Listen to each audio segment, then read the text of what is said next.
Welcome to Right Side Broadcasting Network's Live Desk. We are live from Studio B. I'm Robert McNeely as Karoline Leavitt, the press secretary, the GOAT, the superstar, as President Trump puts it, has a press briefing today from the James S. Brady briefing room at the White House in the West Wing. That'll be conducted at 1 o'clock Eastern, so stay tuned for that. And for coverage today on this lovely August 28th, a Thursday, and that means right around the corner, football season beginning. So we look forward to all of that and the fall festivities. What are your thoughts on those pumpkin lattes? We were talking, Mr. Director and I, earlier on all the various kinds of coffees that are out there, and some of them have chemicals in them, and others actually have the real spice. So tell us your thoughts about that at feedback@rsbn.tv. But let's dive into what's happening in America and our thoughts and prayers still with all those in Minnesota. Just a tragic situation at a Catholic school and church during Mass to have two children, 8 and 10 years old, lost to a psychopath's bullets. And really, it's something that we'll talk to our guests today about. But this stuff with the mayor of Minneapolis to the leadership there, including Governor Tim Walz. You find this happening in places where gun control is extreme, where people cannot defend themselves, where you have people literally mocking the idea of thoughts and prayers. And that's what we should be giving right now instead of political commentary on all of it, because there are families who are reeling, who are suffering. And again, just all of our thoughts and prayers with a beautiful place. Minnesota truly is home to many wonderful people, some of the finest in the entire country, some of the kindest people. And for anyone to go through that, no one deserves it. So that is heavy on our hearts and minds today, as it has been for President Trump posting on True Social that he has been briefed by the FBI, by intelligence agencies as well, overlooking everything happening there way up north, and that the flag will go to half-mast as it did yesterday. So we continue to keep everyone affected by that close in our hearts, and we will analyze all of that in the coming days, weeks, and months. It's something that is a sad reality. We don't know when our time is, and it is a battle between good versus evil in 2025, and we've seen that from things dating back to Butler, Pennsylvania, and what this president has been able to persevere from, including his family and the entire cabinet. We saw them together this week, a group of people who truly have come together as the best cabinet since World War II. And the redrawing of maps and lines that took down years of historical empires to fascist and communist movements throughout Europe and Asia. And this group of people, many of them at different times, political rivals. I thought about that watching the record-breaking meeting just the other day on Tuesday, over 3 hours. And President Trump sitting there the whole time just taking back Diet Cokes and does not need to get up and have a bathroom break. The man literally is go, go, go, and keenly aware and focused on each and every department and watching how they work together. But think about him and Marco Rubio back when Donald Trump was a private citizen. Marco Rubio, the great senator from the free state of Florida, how they battled out for that nomination in 2016. Now their alliance to make America great again, very extraordinary, with Secretary Rubio joking that he's looking forward to this Labor Day because he has 4 jobs to do right now. That's what he's been tasked with. And President Trump saying he's just extraordinary at what he does. And I think the proof is in the pudding with a peace through strength mandate given to them by you, the American people. And the very simple question, even though foreign policy is quite complex, is this: is it serving America's interests? Is it America first? You go to Doug Collins, the VA, and Kelly Loeffler at the Small Business Administration. They battled it out for the special Senate runoff and that election following Johnny Isakson's retirement. And now they are working closely together. So many Georgians, in fact, working in this administration to make America safe, healthy, wealthy, and great again, as this great organization is working to make your health a priority and to make America healthy again. It's all family. RSBN. Now for 25% off, ivermectin, mebendazole. Also, all of their 200-plus essential medications going for 10% off, as we've been running this special for quite some weeks now, RSBN 10 for that extra 10% off. But now a Labor Day special, Labor 40, that's Labor 40, get 40% off today. So all those great Labor Day sales out there, this is perhaps the best off of that biohacking that we've seen out there in the stratosphere. So scan that QR code now, get 40% off today. We'll be speaking with Michael Kunzler later today, the great co-owner of All Family Pharmacy, because it's about freedom in this country. And think about not having the medical freedom to choose life-saving medication like ivermectin, mebendazole, NAD+, methylene blue, among many other options in order to have your medicine cabinet stocked, in order to have this life-saving medication as you enjoy your Labor Day weekend at those barbecues and taking some relaxation and rest from the hard work that you do to provide for your family. So the Labor Day sale going on right now. We'll talk to Michael about that later today. allfamilypharmacy.com/biohacking. So allfamilypharmacy.com/biohacking. A little bit of a new website link there than the traditional RSBN, but all of those different deals right now going exclusively at your favorite online pharmacy when you order today. Gets to your door in 2 to 3 days, if not before. There's no better deal, no red tape, no bureaucracy, no issues coming from other pharmacies or perhaps a doctor who won't prescribe it. These are doctors and pharmacists who care about putting you first. allfamilypharmacy.com/biohacking. When your health is in order, start looking towards retirement as well. And Monetary Gold is truly the group to go with. Get your complimentary presidential gold guide today. Call immediately. Don't delay. Call today. 800-476-7790. That's 800-476-7790. Ask how to eliminate your annual IRA fees, which sometimes hinder those from making those investments. We know Bank of America, they just announced that the dollar is spiraling downward, that it will be worth nothing and nil in the future. So don't let that paper money scare freak out your retirements, your savings, your hard-earned money that you've worked overtime for. There's no question about that. We know the viewers here at Right Side Broadcasting Network all about that biblical dignity of work and what that means on a daily basis. You should reap your rewards at rsbnforthegold.com, rsbnforthegold.com. It's wealth, it's security, it's preservation. It's Monetary Gold. Now, our Vice President, JD Vance, we were with him last week in Peachtree City, Georgia, and speaking with Congressman McCormick, in case you missed that. Well, JD is also our 50th Vice President, taking that message to La Crosse, Wisconsin today. And we have playback video of him boarding Air Force Two from Joint Base Andrews.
And Vice President JD Vance off to La Crosse, Wisconsin to showcase the highlights of the One Big Beautiful Bill.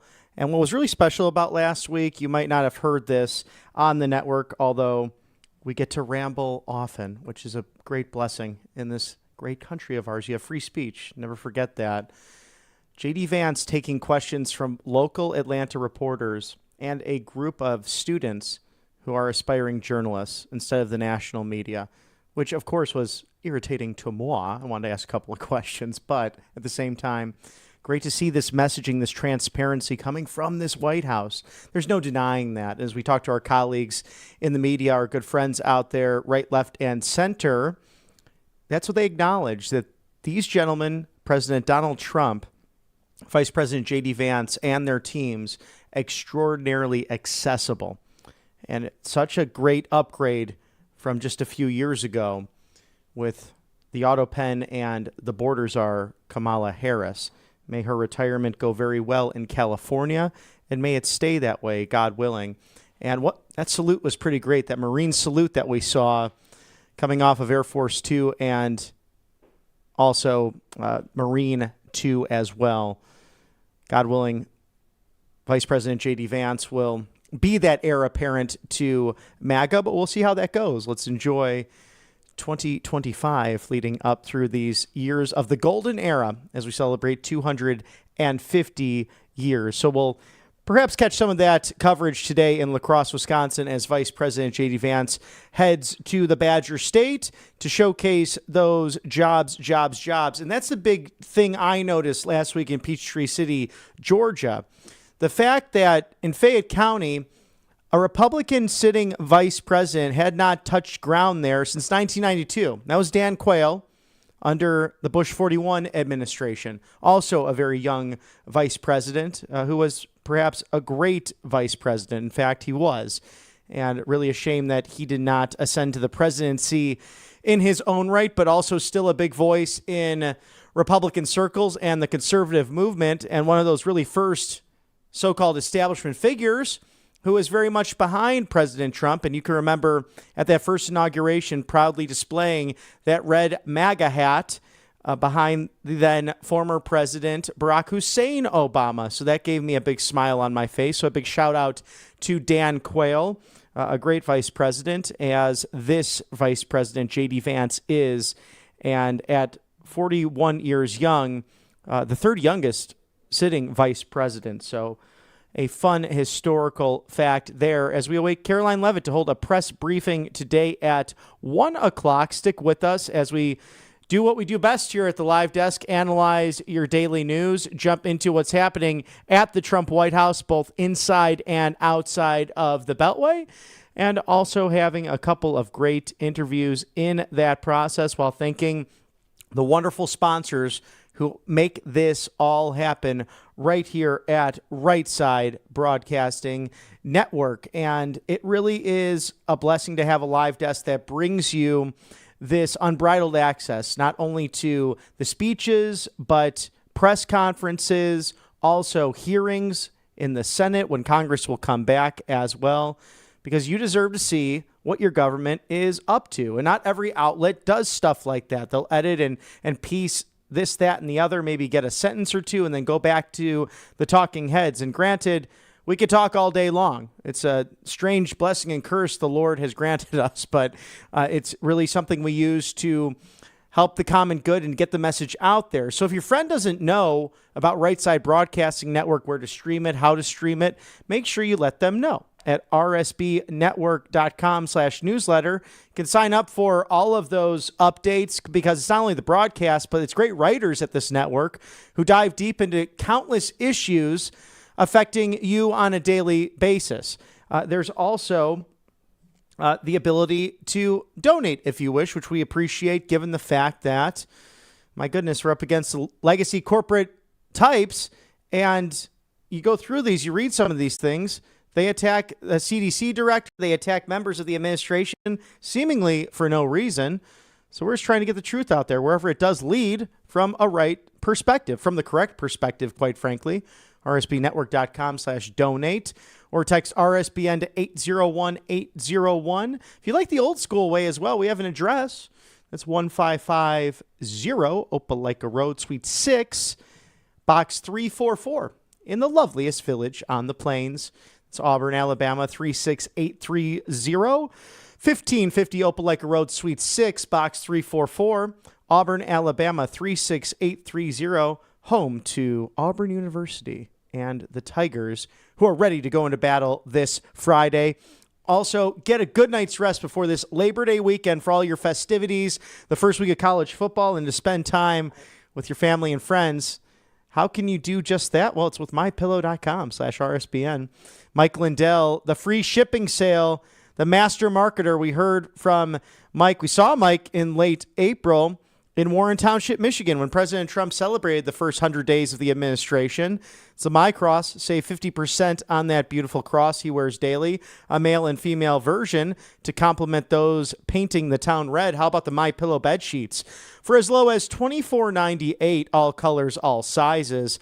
Also the multi-use My Pillow 2.0, $9.98, all themes, all colors, under $10. It's better than any lunch deal out there. Support Mike Lindell and Right Side Broadcasting Network by shopping now at mypillow.com/RSBN and save with code RSBN. Call today. Don't delay. It's 800-836-7566.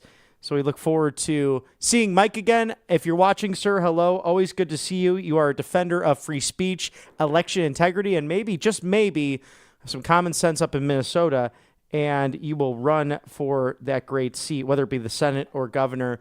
Need some common sense in Minnesota with these people that take tragedy and turn it into a political opportunity. And quite frankly, it's insulting when you have a situation that happened like yesterday, and then the mayor of Minneapolis, the governor of Minnesota, their spouses, lambasting people for thoughts and prayers is the best thing you can do right now.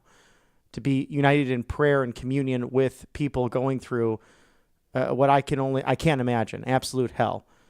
Because we do know that you shouldn't have to put to rest the younger generation, especially children, the most precious among us. And we need to find a way to deal with mental illness in this country and this transgender evil that's going on. It's perversion, it's evil. And, of course, have empathy and compassion for anyone dealing with something like that. But also, loving someone is telling them the truth. We often in this culture don't reflect upon that unless it's in our so-called safe spaces. But loving a person doesn't mean you agree with them all the time. It's about telling them how to get back on track. The way you do that, bring them into a private room, talk to them one-on-one, among many other ways to do that. But so many times it's perverted to see that, in order to get along with someone, to love someone, I have to fully agree with them. Just not the case. I mean, think about some of my best friends, my family members. Goodness gracious, the countless arguments we have gotten into on a number of different items, but we're still there for each other because we care about each other. And that's what we should look upon when tragedies like this strike. Make sure you hug those close to you a little bit closer and always work to do the best in your community to make that difference so that these tragedies do not occur. As we wait Karoline Leavitt's press briefing at 1 o'clock Eastern, we will have some great commentary today, also analyzing this week of success. Trump cabinet meeting that was really absolutely fantastic, going over 3 hours, breaking the record in the cabinet room and in the Roosevelt room there to have that discussion on foreign policy to domestic policy, what has been accomplished over the course of 200 plus days in this new administration. And it is, bar none, give me another example, the best administration post-World War II, if not since the founding of this country, to have so many people offering their time, their talent, their treasure. Also, although they might have changed official labels, all Republicans, Democrats, independents around that table, maybe switching throughout the years of what that label or identity was, but it's all focused on a national populism and economic protectionism, which are not bad words. The tariffs are working. And by every account, by every expert that's out there, I'm not an economist, but talk to a lot of them, this is a golden era for America. President Trump is literally reshaping the global trade alliances and the status quo from the neoliberal and the neocon agenda dating back to 1999 into 2000 and the lame duck years of the workplace predator Bill Clinton and his administration, as they were going to fine dining events with then Vice Premier Xi Jinping of the Chinese Communist Party, saying that bringing China into the World Trade Organization, that'd be good for America. It was a flat out lie. It lined the pockets of special interests. And for the so-called Scranton Joe auto pen, screwed the people that built this country, especially through the upper Atlantic, mid-Atlantic to the Midwest, the city of Broad Shoulders, Chicago, my hometown, and the surrounding area around the Great Lakes. We've been on the ground, whether it be on the campaign trail to now, witnessing these people working so hard to just bring home a respectable wage, take care of their families. And we saw that the 100-day celebration in Warren Township, Michigan, with the UAW president and manufacturing being brought back to this great nation to really bankroll Detroit as we should have been, and bankrupting Beijing. And God knows they helped themselves in the process with their crazy COVID lockdowns. That's still going on. The Chinese Communist Party, they're moving Uyghur Muslims by train to concentration work camps. We know that from satellite intelligence. They're also the greatest polluter in the entire world. They were overfishing in Alaskan waters under the Autopen administration. That's stopped now, thanks to the U.S. Pacific Fleet and our maritime partners. Also dumping plastic in the ocean. What about the bird killers they produce? Sadly, GE's been a part of that, once great American company that used to put America first. And our farmers literally hand-tied to accept these bird killers on their farms. Things that don't recycle. Things that harm the environment. And ultimately, this green energy specifically, air, not always reliable. When the wind's not blowing, those turbines aren't turning. So it's a big problem. So a country this size, over 50 million people or so right now, we need clean coal. We need gas and natural gas, energy, the gold, liquid gold under our feet. We have the most of it throughout the world, stretching from Atlantic to Pacific. And to make the pun of Christmas time as we come around the bend, gee, the traffic is terrific come Labor Day. Mr. Director, don't laugh at me about that. But my goodness, everyone's going to be traveling a lot this Labor Day. Perhaps that big celebration over this weekend. We've seen this year as well with gas prices going down, egg prices as well. Those essentials for people to literally remain fueled up, whether it's at the grocery store or at the pump.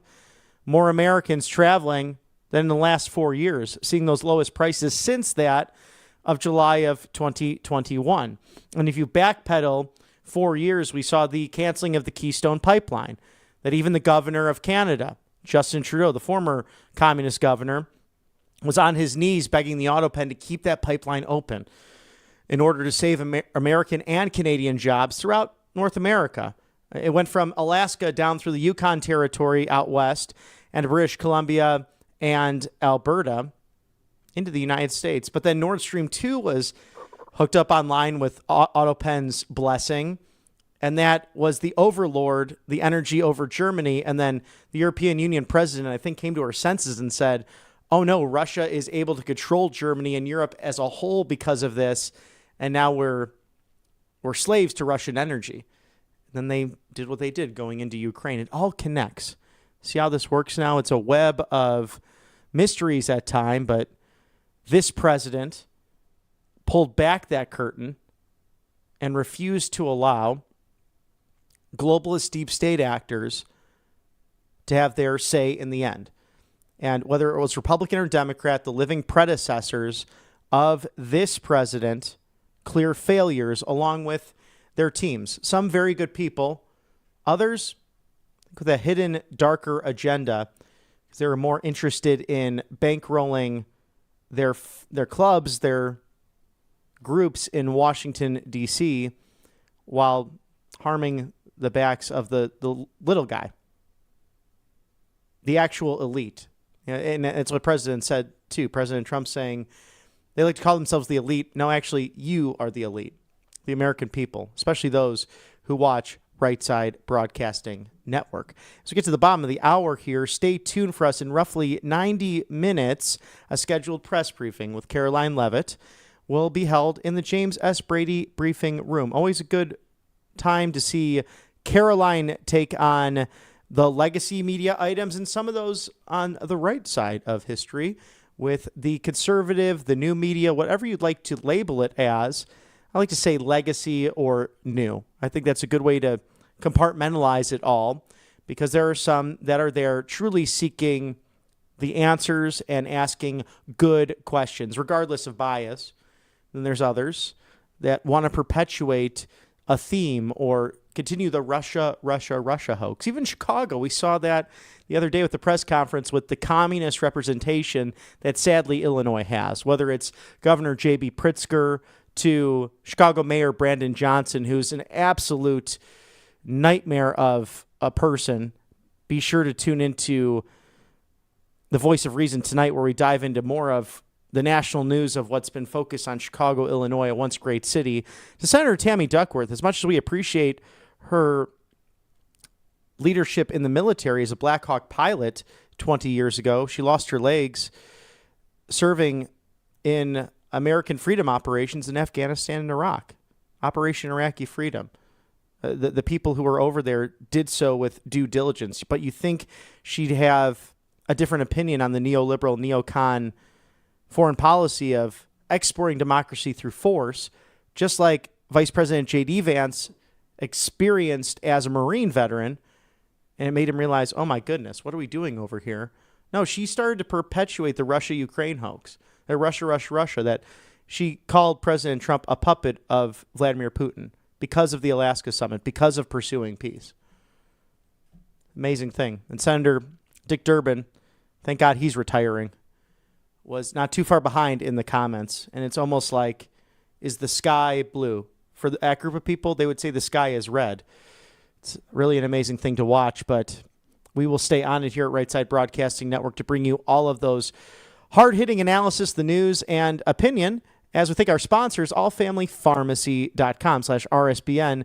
It's 25% off ivermectin and mebendazole, but now a new code for Labor Day. That code RSBN10 still in effect for 10% off your whole order. But get the Labor Day sale. It's 40% off biohacking, allfamilypharmacy.com/biohacking. Scan the QR code now. Code LABOR40. That is LABOR40. And we will have Michael Kunzler on today, roughly at 2 Eastern. So stay tuned for that. And whether it is recorded or a live interview today, you'll get all the information on this newest code and how it can help you remain healthy and have your medicine cabinet stocked. So essential. Or to take these medications with you, you could probably get it before you hit the road come Labor Day. With 2 to 3 day delivery, hopefully on the 2-day side. So I'm looking at my watch trying to predict the days. So you have that happening. Labor Day sale, 40% off biohacking, allfamilypharmacy.com/biohacking. We're talking about ivermectin, mebendazole, NAD+, methylene blue, 200 essential medications, emergency medical kits, and antibiotics that will keep you safe from bacterial and viral infections and prevent the PBMs, those insurance companies and doctors that will not prescribe you through your local pharmacy. To get that done without insurance, no red tape, no hassle, no bureaucracy, just doctors and pharmacists, nurses committed to you. And with that pharmacy note, with that prescription, you'll be able to access life-saving medications for a great price at allfamilypharmacy.com/biohacking. Once you get that all lined up and taken care of, why not go over to calsheet.com/RSBN? Make those big bets, those big trades. We're in football season now. Hopefully you have your fantasy football team set up because they will have football questions. Also questions like who will win the Nobel Peace Prize. I think it's pretty clear with the countless nominations that President Trump is in line for that, with the latest one being the leadership in Cambodia. Right after those 70,000 monks, yes, 70,000 Cambodian Buddhist monks nominating President Trump for the Nobel Peace Prize, among Congresswoman Claudia Tenney of New York and Congressman Buddy Carter of Georgia, to the Prime Minister of Israel, Benjamin Netanyahu, the government of Pakistan. Some people who don't agree with one another politically, ideology, whatever it might be, all aligning with President Trump. So watch that question to happen for that premier award from Oslo, Norway, the Nobel Committee. Now, will Zelensky meet with Putin before January? That also being asked on Kalshi.com/RSBN. So whether it is sports, music, culture, politics, trade on anything, international, domestic, mostly surrounding questions regarding the United States. I know many of you did well with that 3-second handshake that was predicted between President Putin and President Trump at the Anchorage, Alaska Peace Summit. Well, that was about 10 seconds, so you do well there, and this is the premier place to trade on anything. Kalshi.com/RSBN, a fun tool to have, a great app, and make sure you get those in as we are welcoming in football season with college getting underway this weekend, high school last week, and then to follow, of course, the National Football League. Always a good time to enjoy this fall season. And with everything going on in the world right now, we had a chance to talk to Drianna Sixto, a friend of ours from Turning Point Action. She's the new spokesperson.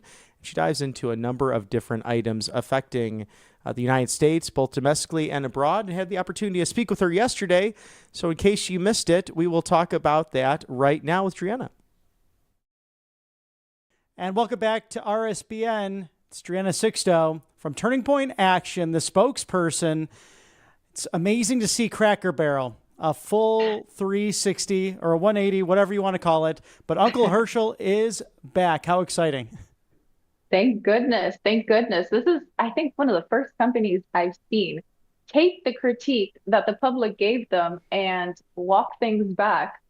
Most other companies just, for whatever reason, prefer to stand their ground, even though it goes against their own pockets. But I think Cracker Barrel did the right thing here. So I'll definitely be supporting it at some point this week. And the person was actually a real person, this Uncle Herschel, this country gentleman. Apparently the original founder and owner was his uncle. So great to see that back. And is this part of the Trump effect that people will recognize where they make mistakes, whether it be business owners, people in labor, or maybe just reconsider a great American brand that is timeless with their clients? Yeah, no, absolutely. This is part of the culture war that the right is winning, where we are rejecting everything and anything woke. And I think Cracker Barrel, they know their audience, or I would hope that they do. Their usual clientele is a little bit more traditional than, I don't know, say one at Nike or somewhere else. But they know that their audience is usually a little bit more, they have a little bit more of a Southern root. They like their traditions, and just Cracker Barrel, it reminds us of comfort, of home. That's why people go there. And yeah, just bringing them back to their roots and listening to the public. Everybody makes mistakes, right?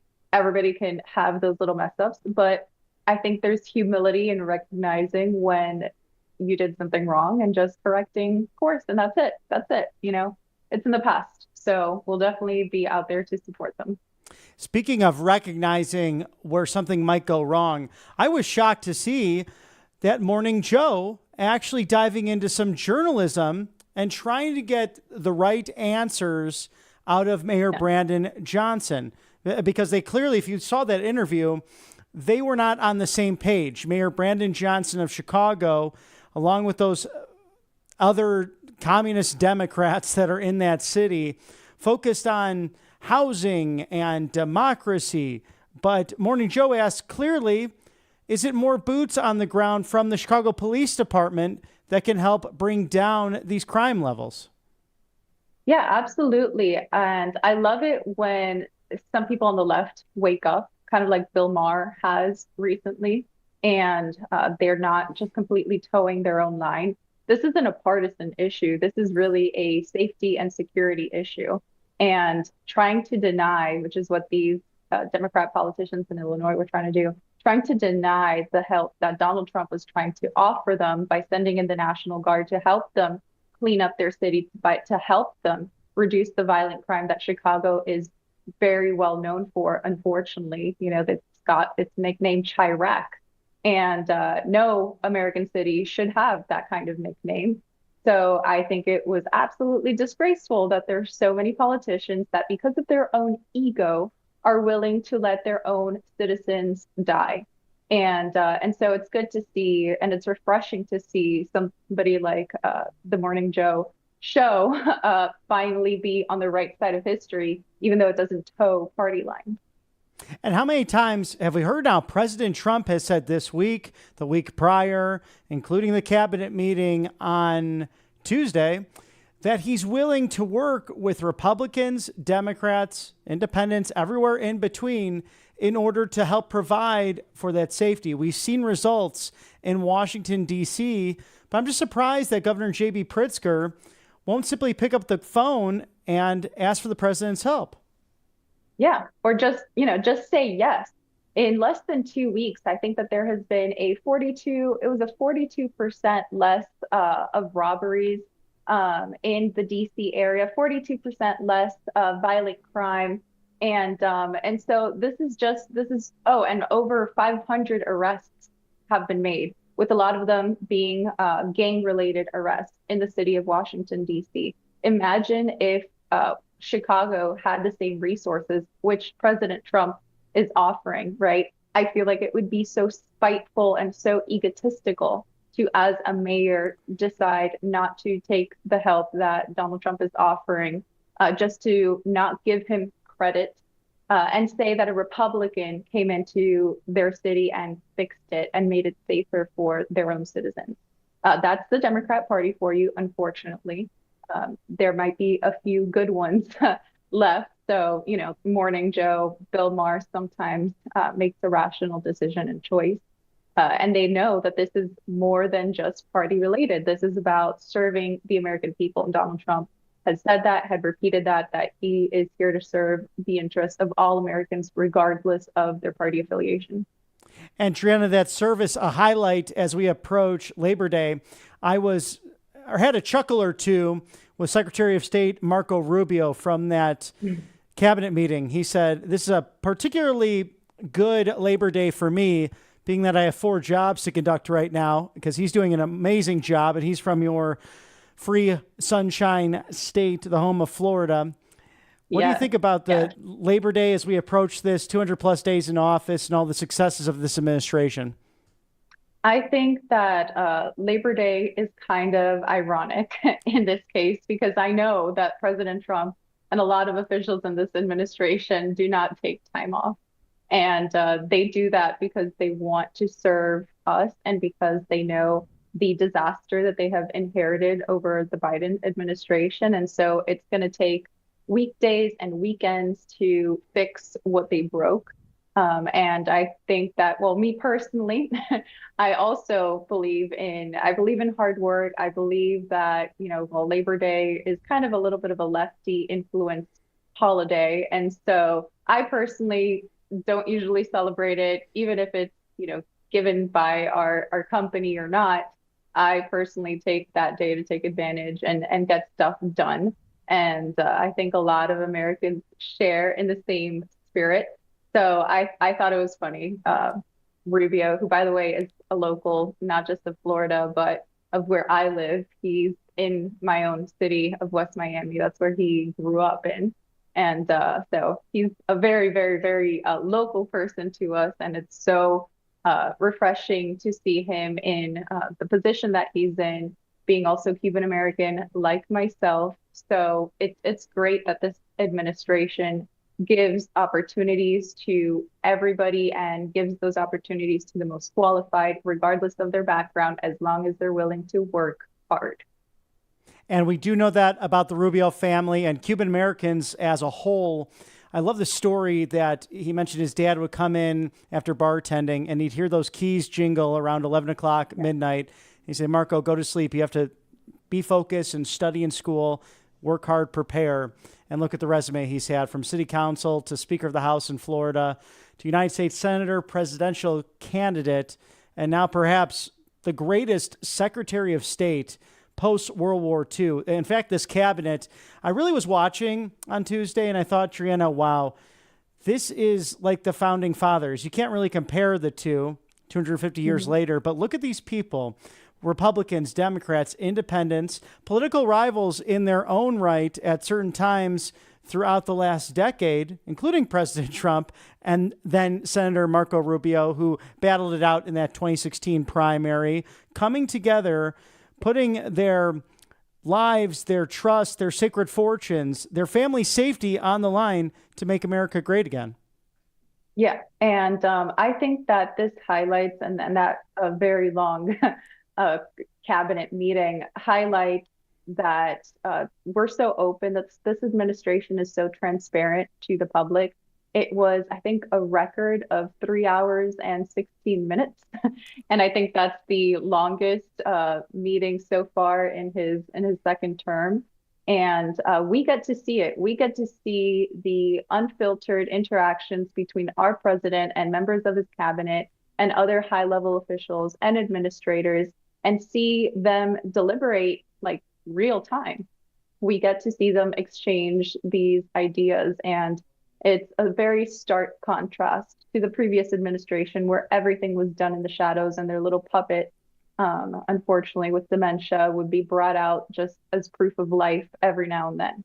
So I think it's great that Donald Trump is willing to collaborate with just about everybody to make this country great again, and that we get to witness it just in broad daylight.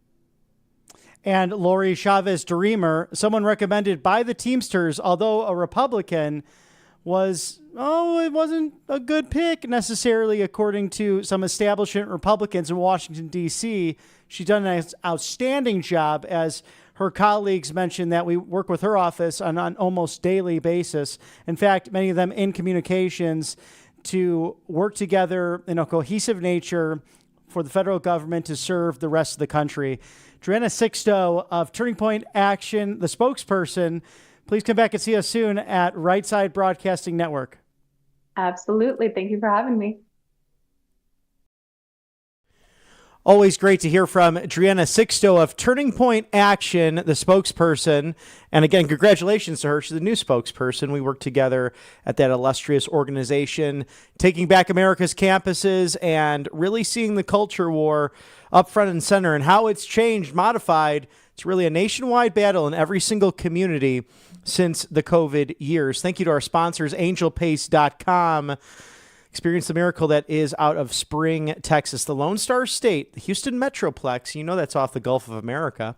Whether it's the vitamin B miracle cream that I enjoy using, you've seen me use it right here on the show, to the facial spray and also a natural mosquito repellent. You might still need that depending where you're going on your Labor Day vacation, but angelpace.com has you covered. They are Christian-owned. They hire veterans. Just really good people, and we're grateful for their sponsorship and partnership here at Right Side Broadcasting Network. Get that angelpace.com and have those creams that are non-GMO, no chemicals, just good for you, healthy for mind, body, and soul, as we're joined by Ashley Brassfield of the Daily Caller, a dear friend of ours, coming live from Washington, D.C. Ashley, it's a lot in the news with celebration leading up to Labor Day, a Republican Party that actually really supports labor. We had Lori Chavez-DeRemer highlighted in that cabinet meeting just on Tuesday, the longest cabinet meeting, in fact, I believe in American history, at least recorded in American history. So it seems like this team is really going at it at all cylinders and ready for the rest of the year. Absolutely. 3.5 hours, a marathon meeting, I would say. But the seventh that President Trump has done, the transparency, pretty unmatched, I would say, compared to the Biden administration there. Our very own, I give a shout out to our very own White House correspondent, Reagan Reese, who was able to ask the question, the most important question of the day, about Taylor Swift and Travis Kelce's engagement to the president. So credits to Reagan. It was a great question. And of course, followed up with a great question about Chinese students into the United States coming to our universities. But it was quite the meeting. A lot's covered with President Trump, as always, taking a lot of questions from media, but super transparent as always. and our friends too at NTD suffering from that attack a couple of years ago from what's been happening in Washington, D.C. But tell us about the streets of the federal city. It sounds like things are being cleaned up with the National Guard. Absolutely. What we see National Guard in traffic vests picking up trash. I constantly pass them myself on the metro, as I said before when I was on RSBN. I live in Navy Yard, and there's been a huge presence of National Guard. Feel very safe. I was walking back home last night from an event, and it's getting a little dark. Was a little iffy about if I should take the metro or not, but felt very safe because of the presence there. Even every stop this morning, I saw National Guard and they've even been armed. President Trump, of course, has talked about possibly spreading them into other liberal cities such as Chicago, New York, that idea. Of course, JB Pritzker pushing back on that, but things are looking good in DC, Bobby. I think it's working, to say the least. We saw, of course, as well at the cabinet meeting, and one of the journalists talk about an experience she had in DC and how grateful she is to the president for cleaning the city up. That happening, of course, on a Saturday morning, and she was held at gunpoint. So, of course, no one should have to experience that. And, the crime rates are significantly lower in DC. Speaking of crime as well, it's the tragedy in Minnesota yesterday. There's no words for that, for people to be praying in church, to have the best among us, 8 and 10-year-old taken. It's really, it spits on God. It's his most precious beings here on earth, children. And many of us in professional circles enjoy that time with the young ones in our family. God knows I enjoy being amongst the young ones in my family. They bring so much hope and optimism to everyday life, but not to compare apples to oranges by any means. You have a mayor of Minneapolis saying thoughts and prayers don't matter, a governor, Tim Walz, who seems to do everything possible to get gun control enacted and out of the hands of good people who can protect these most innocent victims, while at the same time not really making a way for mental health reforms, because we know this individual, transgender, who committed these crimes. At the same time, a deadly weekend in Chicago, 6 dead, 27 hurt by gun violence, and you won't see that necessarily as a mass shooting. Somehow the legacy media really buries that.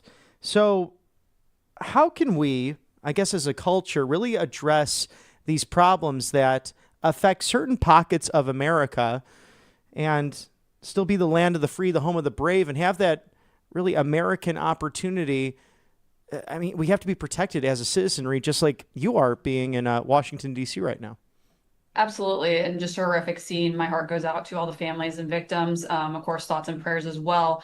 And that's where many Christians get their strength from. You're right. It's thoughts and prayers, talking to God and just taking their, sorrows to him in a lot of ways.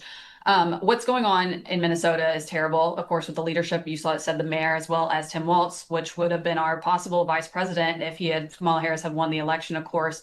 But of course, going to partisan ways, talking about gun control instead of really bringing back common sense into this issue. Of course, looking at the funding that's not occurring, arming our soft targets like schools and places of worship with people, good guys with guns, to stop people like the shooting we saw yesterday with the transgender man going and shooting up that Catholic school, and 2 of those children passing away, of course.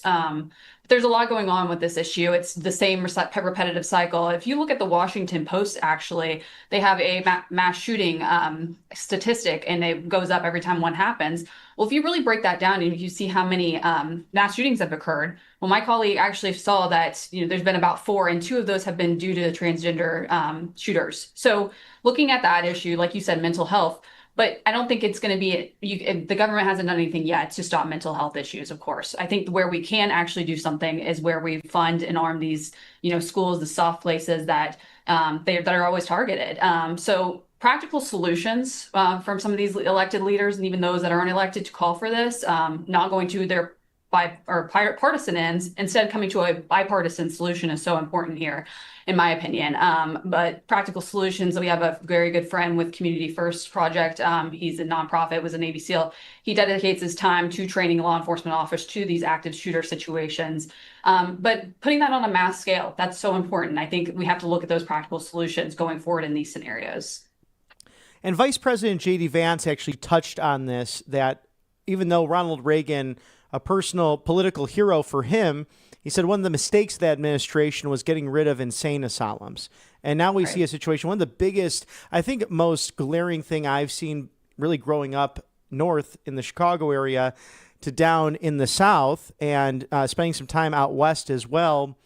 The fact that concealed carry, open carry, it really gives me peace of mind to travel with or to have someone who is either an Uber driver or anyone else who can be there to, God forbid, use it in action to defend innocent life. And it is something like you mentioned, proof is in the pudding. You have lower crime rates, you have less violent crime as a result, and it's brought me a lot of peace of mind. And I've seen it throughout churches in the greater Georgia area and Alabama. There's always a police officer, whether it's traffic control, but they're armed, or they're just in the narthex or just right outside of the worship space so people can have that clarity of mind. I have to say, where I go back with family in the Chicago area, when I go to church, they have the no gun sign on the door. It seems like it's welcoming in someone bad, and it just seems stupid at the end of the day that no one would be right outside those doors. God forbid anything happened. Right. Well, gun-free zones really don't work, and we've seen this multiple times. That's where the solution comes into having an armed guard. Many veterans have come forward saying they would welcome possibly doing something like this. But you got to look at Minnesota, especially with Tim Walz. This is the guy that allowed the city to burn down during, the George Floyd riots, of course. We saw this mayor bowing before his casket as well. But they welcome crime. If you are not going to try and deter it, it's going to continue to come. And, this comes even back to, hatred towards religious point of views, the Catholic faith in this instance, which obviously there needs to be reform and things done about mental health. But if you want a practical solution that can be implemented instantly, this was one of those things where funding can be put towards police forces or armed guards in these soft targets like schools and religious institutions. I really find it that simple. As we know, the governor and his wife enjoyed the tire fire smells from the so-called Summer of Love, the BLM George Floyd riots, which were just atrocious for the Minneapolis area. But then other governors throughout, this is my question too, Ashley, why don't they just call up President Trump and ask for how they can help support, help to work together? It seems Governor Gavin Newsom was down that track for a while, but now he's out there saying that I don't think President Trump wants another election, and is out there parading with his communications team, who, mind you, a very nice staff. I give them a lot of credit. They came onto True Social a few years ago, but we definitely see different lenses of history. Why would these governors perpetuate this fear-mongering instead of just simply working together and putting aside partisan politics? President Trump was very clear on Tuesday in the cabinet meeting. I want to work with everybody, Republicans and Democrats. I want things to work out for all Americans. Right. Well, they need to take a part of the book that Muriel Bowser has, said that she's grateful that President Trump has made presence and crime decline in D.C., as well as even Gretchen Whitmer, who's come to the White House. I even know Gavin Newsom did the same. But yes, Gavin Newsom, why are you, partisan on this issue? That is my question as well. But he's been on a tirade the last few weeks, I would say, especially with this redistricting, saying, it's combating what's happening in Texas. But of course, we've seen in Texas, the population significantly increase with California's declining due to the COVID years. So significant shifts in the last 5 years. I wrote a great piece on this, very detailed, about the shifts and who does it better, Democrats or Republicans, with gerrymandering specifically. But yes, going back to crime in Gavin Newsom's state, millions of dollars that we don't know where it went with the homeless situation in his state. Multiple of the areas that the fires occurred in earlier this year, still not rebuilt. A lot of problems there that Gavin Newsom obviously isn't focused on, but instead, going against the president currently, and not on common sense issues, multiple, on the illegal immigrant side with crime, with the gender issues. He loves to stay in the middle. He loves to not commit to a side. And I think that's going to cost him eventually, especially on the ideological issues and things that are impacting everyday Californians and everyday Americans. And I really do believe he's the Bill Clinton of 2025, because we saw that in 1988 into 1992. And really, where are the political winds shifting? And you have to look where directions are going. And fortunately, in that situation, he almost told his spouse, no, we're not going to socialize healthcare like you want to. Well, that happened under Obama. But for a situation like this, it really isn't true leadership to stand on. You really have to come to morals and what is truth. And then Gavin just seems to want to put more hair gel in, and it's good hair. I got to give him a lot of compliment there, but it seems like he's a better podcast host than he is a governor, given the fact that Jerry Brown, his predecessor, someone who was traditionally liberal, and the regulations were still skyrocketing back then, but they had a surplus. He actually, to Jerry Brown's credit, who did the job a couple of times and apparently is still thinking about coming back to do that California CEO job, he had a surplus during his tenure and fixed the problem that both Gray Davis, a Democrat, and Arnold Schwarzenegger, a Republican, caused with their insane spending. But it's nothing compared to the DEI woke programs of Gavin Newsom, who's now running away from all that stuff he spent money on. Right. And he cannot be held accountable in any way. We've had reporters, especially in this redistricting fight, ask Gavin Newsom, and he's deflected, told them to talk to many of the Democrat representatives in the state house in California. But he's master politician. Removing the mask off Gavin Newsom, continuing to let him talk, I think is the best thing to do. The authenticity, he's a lifelong politician, which many Americans disagree with and dislike, and why so many fled California due to the policies that were occurring. I myself played beach volleyball and was out there every summer in high school. I saw the decline under Gavin Newsom happen at the end of my high school career in his first term as governor. And so, the evidence is there. You can see it. Proof is in the pudding in every way here. And so with Gavin Newsom, keep letting him talk. Of course, like you said, he's a better podcast host than I would say he is a politician with some of these policies occurring. And the people of California, I think, have to rise up eventually, and we can't give up on the state. But at the same time, it's declining. There's no doubt about it. They deserve the Baywatch days once again, although it was a hokey show. You had people like Hulk Hogan, Pam Anderson, David Hasselhoff, all living that American ideal of just getting some vitamin D, enjoying the beach, but protecting one another. People shouldn't have to worry about men and women's sports or needles on the beach or people defecating on where they're taking their family vacation, regardless of the zip code. And that's why, Ashley, you are such an expert on all this, because you saw it yourself, whether it be from the college volleyball perspective to your MBA studies, and now as one of the go-to journalists at the Daily Caller. Now, Congress coming back after their recess soon. Can you give us a preview of anything you're working on or what you're seeing in the federal city as we get into the fall football months here? Well, a lot going on next week. We have a pizza party actually at Tim Burchett's office, so that will start off the week next week for me. But at the same time, very contrasting, we're going to have a press conference with Ro Khanna and Thomas Massie with some of these Epstein victims, which has been a continuing conversation, which we kind of predicted as well going into this next session. After recess. But, a lot going on. I actually got an exclusive from Representative Mary Miller talking about her bringing back reality, biological reality, by changing the terms in Title IX. She put forward a bill changing the terms of female, male, defining them under Title IX, which has been the main issue here, and why it's not been able to be, approved, keeping men out of women's sports in many of these Democrat states. So clarifying that, hopefully we'll see that push through. Of course, I know our audience would love to see that happen. But also there's a lot going on even in the Virginia governor's race. Was able to, I know this goes back to state politics, but was able to talk to Winsome Sears last Friday, had a great conversation with her about what's going on ideologically over there with the biological women and men, with women going into men's bathrooms in this scenario, a trans student. And we saw it's a national story. These two out of the three boys were actually suspended from the school. But here we are again. It feels like a throwback to 2021 with Terry McAuliffe saying that parental rights, they shouldn't have them. So we're seeing this from Abigail Spanberger, Winsome Sears' opponent, the Democrat representative, former, with her taking the stance on these ideological issues or non-stance in reality. And I was shocked, Ashley, when I saw that sign at, I believe it was a Democrat rally. And it doesn't reflect on necessarily the Democrat candidate, but it does reflect upon the ideology that still seemingly exists within these Democrat circles, going back to the history of Jim Crow and racism.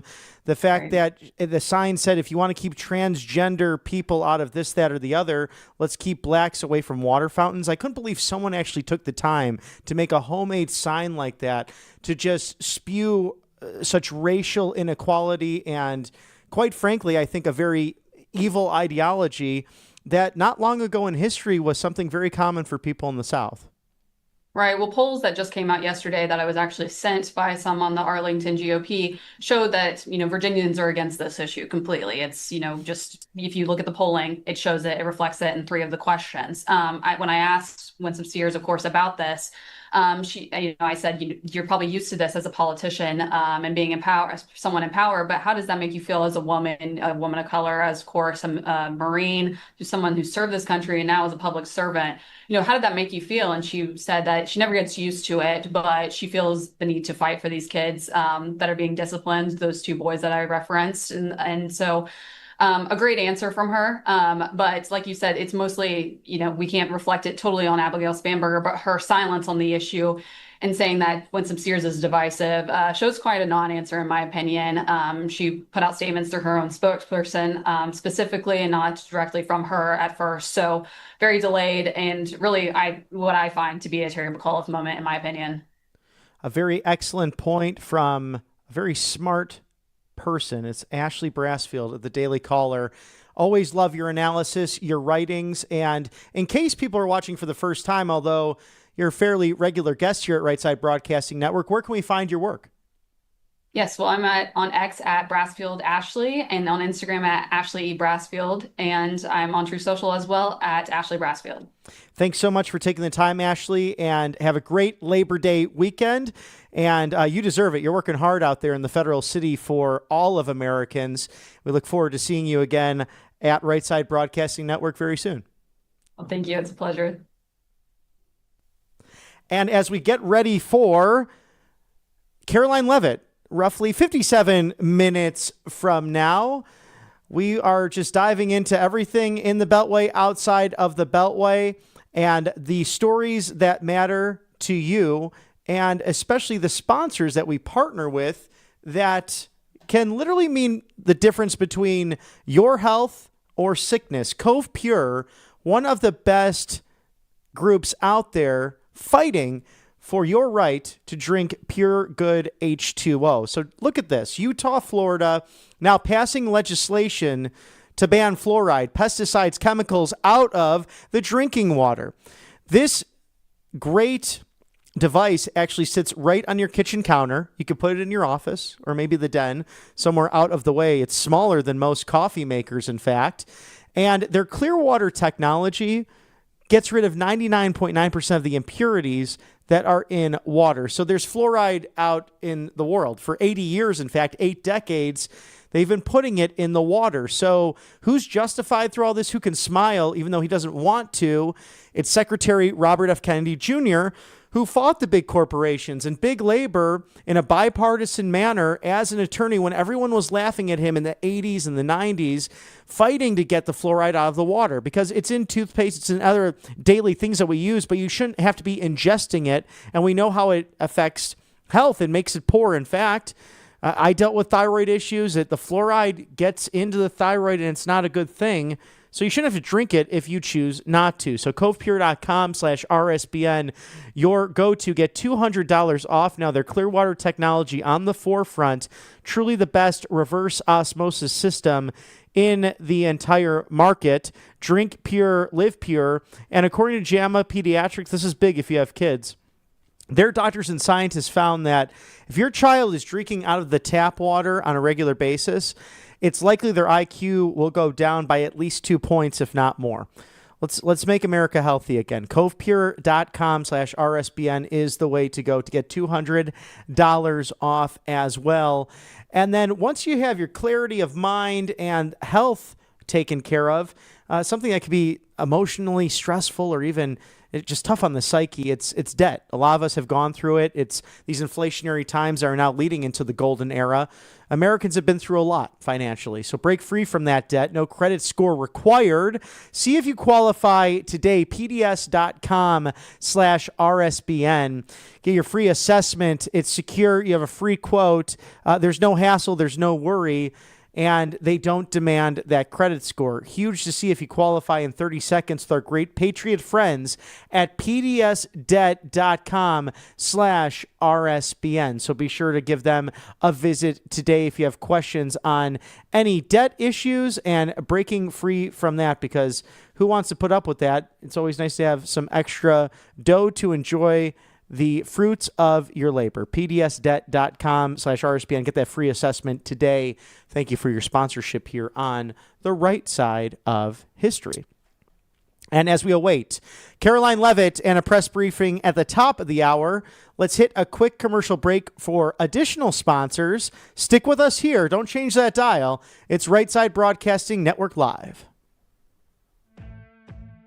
Welcome to Right Side Broadcasting Network, your trusted conservative news outlet. At RSBN, we deliver the truth when the mainstream media falls short.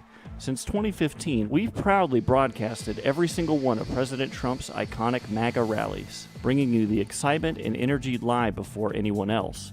By watching RSBN, you get an unfiltered front row view of the action on the ground.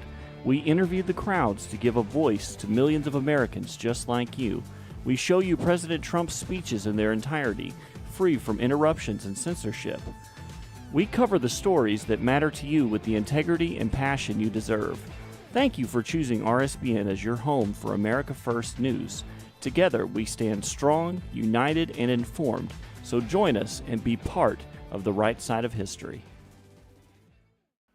Hey y'all, it's Silk from the Diamond and Silk Chit Chat live show. Look, don't forget to check me out right here on RSBN Network. Be sure to watch the show on Right Side Broadcasting Network, and I want you to support Right Side Broadcasting Network. Yes, it's imperative that you do so, okay? I look to see y'all soon. Bye-bye.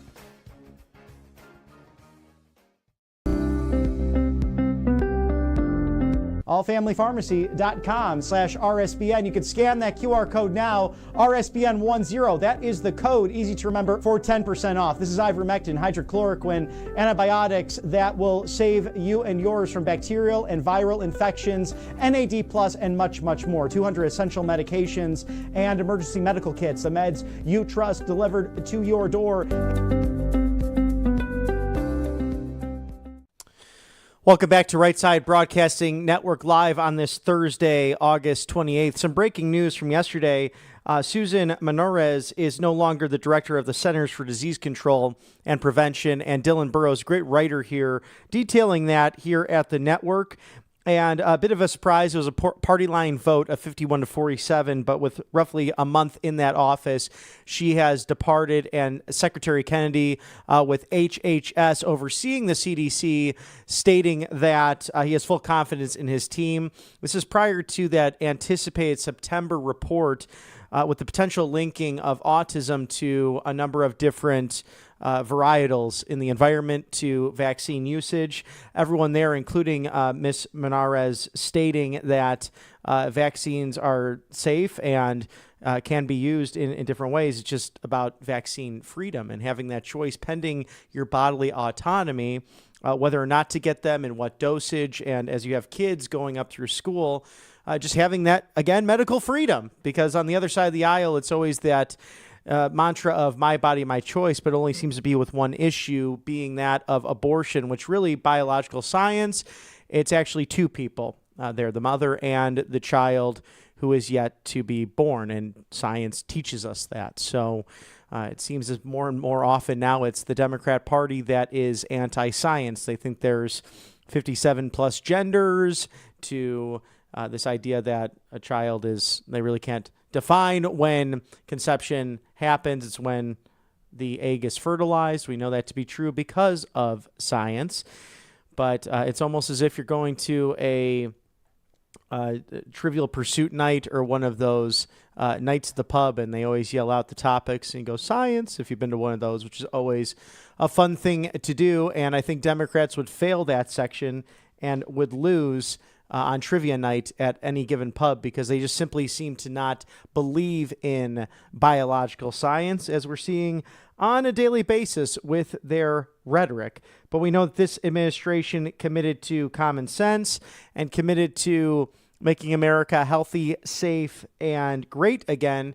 And we look forward to that report from Secretary Kennedy and his team over at Health and Human Services, in turn, the Centers for Disease Control, as they have been working overtime for a number of items about getting the truth out there to you, the American people, that might just shock the status quo, as we've seen with other issues, including the crime and murder and a number of different things happening throughout our city. So Number 9 director, we could do take 9. The 2025 crime bill is being worked on right now, according to President Trump on Truth Social. Speaker Mike Johnson, Leader Thune, they're all working together with the president and other Republicans on a comprehensive crime bill. It's what our country needs now and more to follow. Make America great again.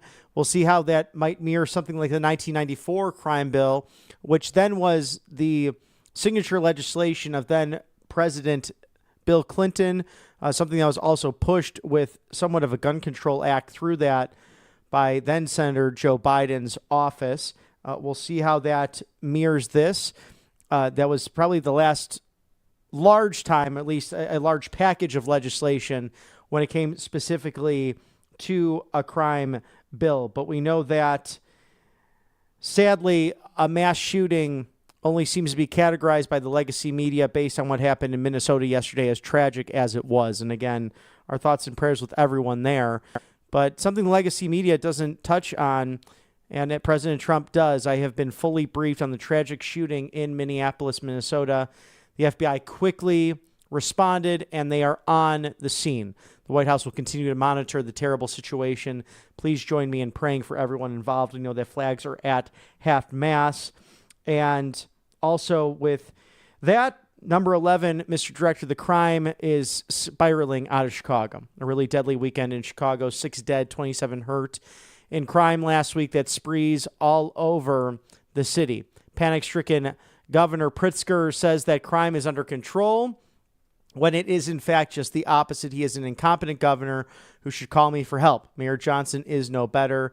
Make Chicago great again. And as we keep diving into that seemingly on a weekly basis of Chicago issues that have become nationwide, the governor and the mayor are more than welcome to join RSBN's live desk and discuss just what they're thinking in the process, because we're all about transparency. We're all about trying to find out why these individuals do not want to secure their premier city, the second city, but the first in many hearts across this country, including yours truly, who got his start there and grew up in the western suburbs. It was different, years ago, but it's turned into a hellhole.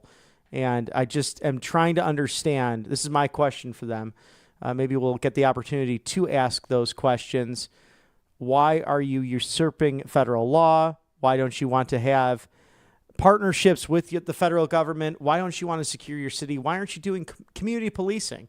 But just calling for more housing and so-called democracy, it's not getting the job done. People are dying in the process. And it's only been people like this network and even our friend Sean Hannity who called out the violence years ago, even during Rahm Emanuel and Richard Daley during their 10 years as mayors of Chicago. Not great, but it was better. And even on the far west and far south sides, you had gang crime that no one wanted to talk about. Only people like Gianno Caldwell, a great man who's considering a run for the U.S. Senate in his home state of Illinois. He had a brother who died of terrible gang violence not so long ago. Sean Hannity actually went through all those numbers and the names of those people one by one, because they're real lives. There's mass shooting victims that the legacy media does not talk about, and they should be remembered. And a zip code, again, in this country should not mean a death sentence nor access to good educations and educational school choice, something that Mayor Johnson is very much against because he's in bed with the teachers union who shut down public schools in Chicago during COVID. It all gets connected into a number of different things. Again, that big web out there, but you got to see where the money is being traded off, who has special interests where.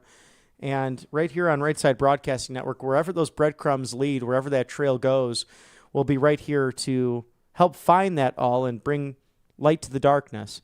Because it's extraordinarily, it's either incompetence or it's being done on purpose. And I think it's a mix of both between people like Brandon Johnson and JB Pritzker. Thank you to our sponsors here at Right Side Broadcasting Network's Live Desk. It is All Family Pharmacy. You won't want to miss Michael Kunzler visiting the show today, later on this afternoon. Labor Day sale happening right now. It's 40% off of biohacking. Here we go, allfamilypharmacy.com/biohacking. Get that 40% off Labor Day special. Code LABOR40, that's LABOR40.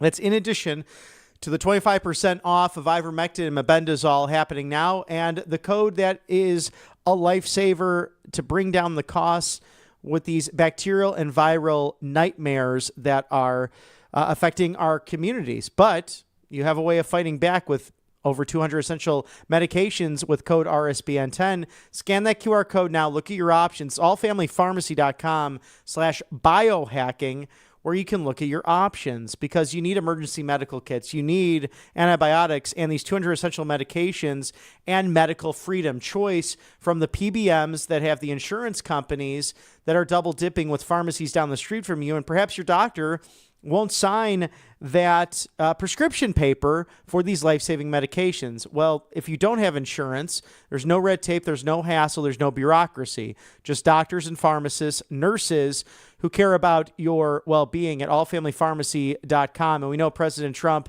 way ahead of most in government, to sign the executive order, bring price transparency, and also access for these life-saving meds you can find all over the world. That the FDA has approved, in fact, over the course of the last half century.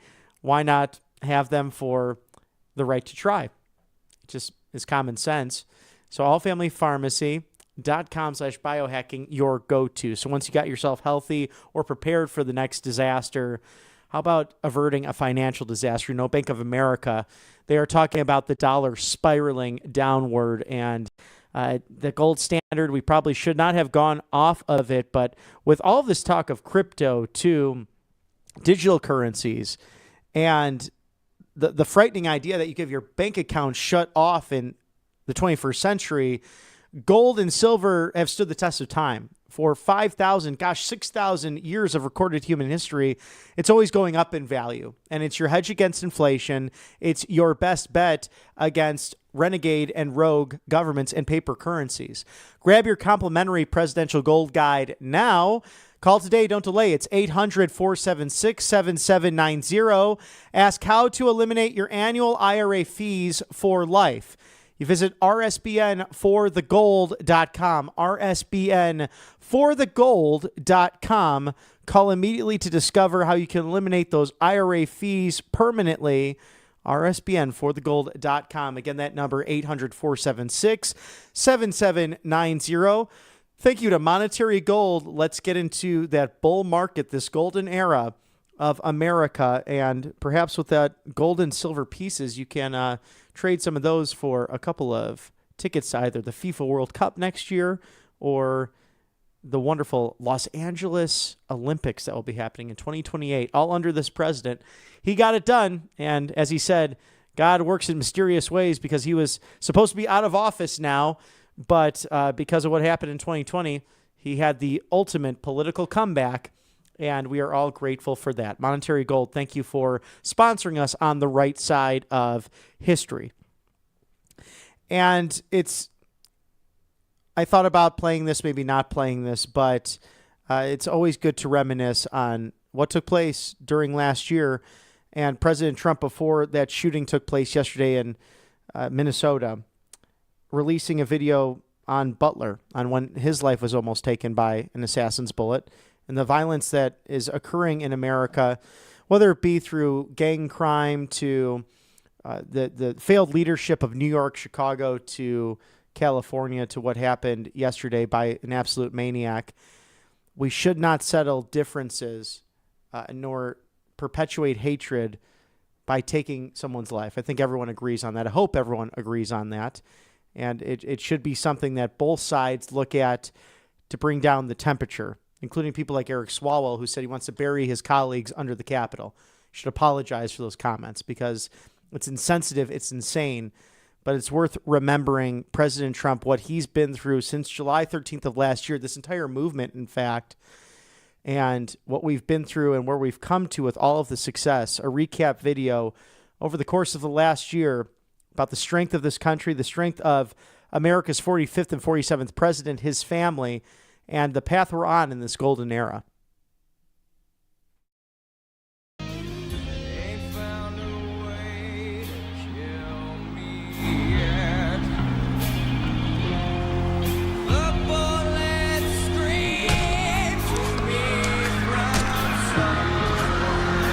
They just tried to kill President Trump. Yeah, here come the rooster. Yeah. You know we ain't gonna die.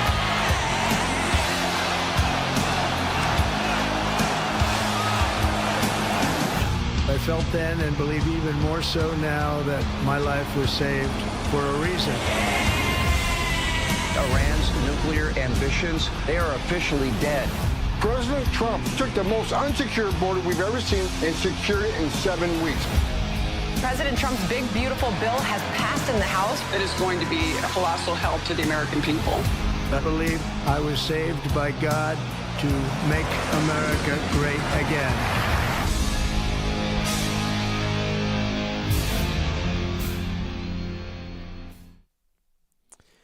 Something to reflect upon, that God has preserved this man, and fight, fight, fight. That was the call. You see true courage in people when they go through something like that, in an active shooter situation. And still what strikes me about that is with the loss of Corey Campitor and our prayers for his family and the masculinity displayed to protect his wife and daughters, simply attending a political rally. No one stampeded off in that field. They stood their ground. They checked on each other. They made sure everything was okay. And that was the highlight of the MAGA movement.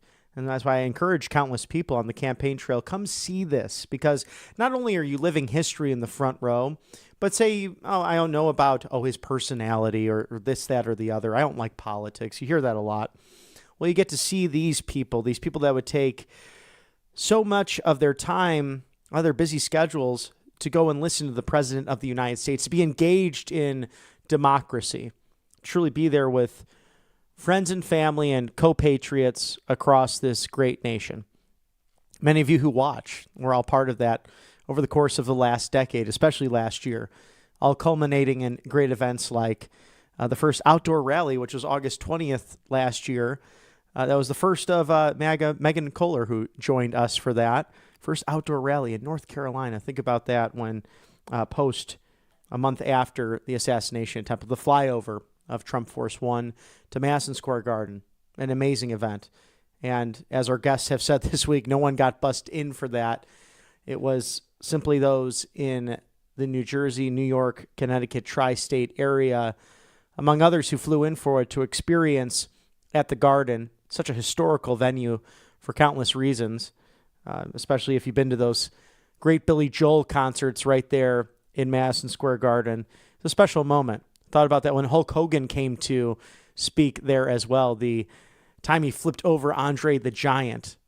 Amazing American spectacles within the walls of that building, including that rally in the hometown of President Donald Trump, all leading to this moment where you have taken back your government in a peaceful and patriotic manner to have constitutional representation once again.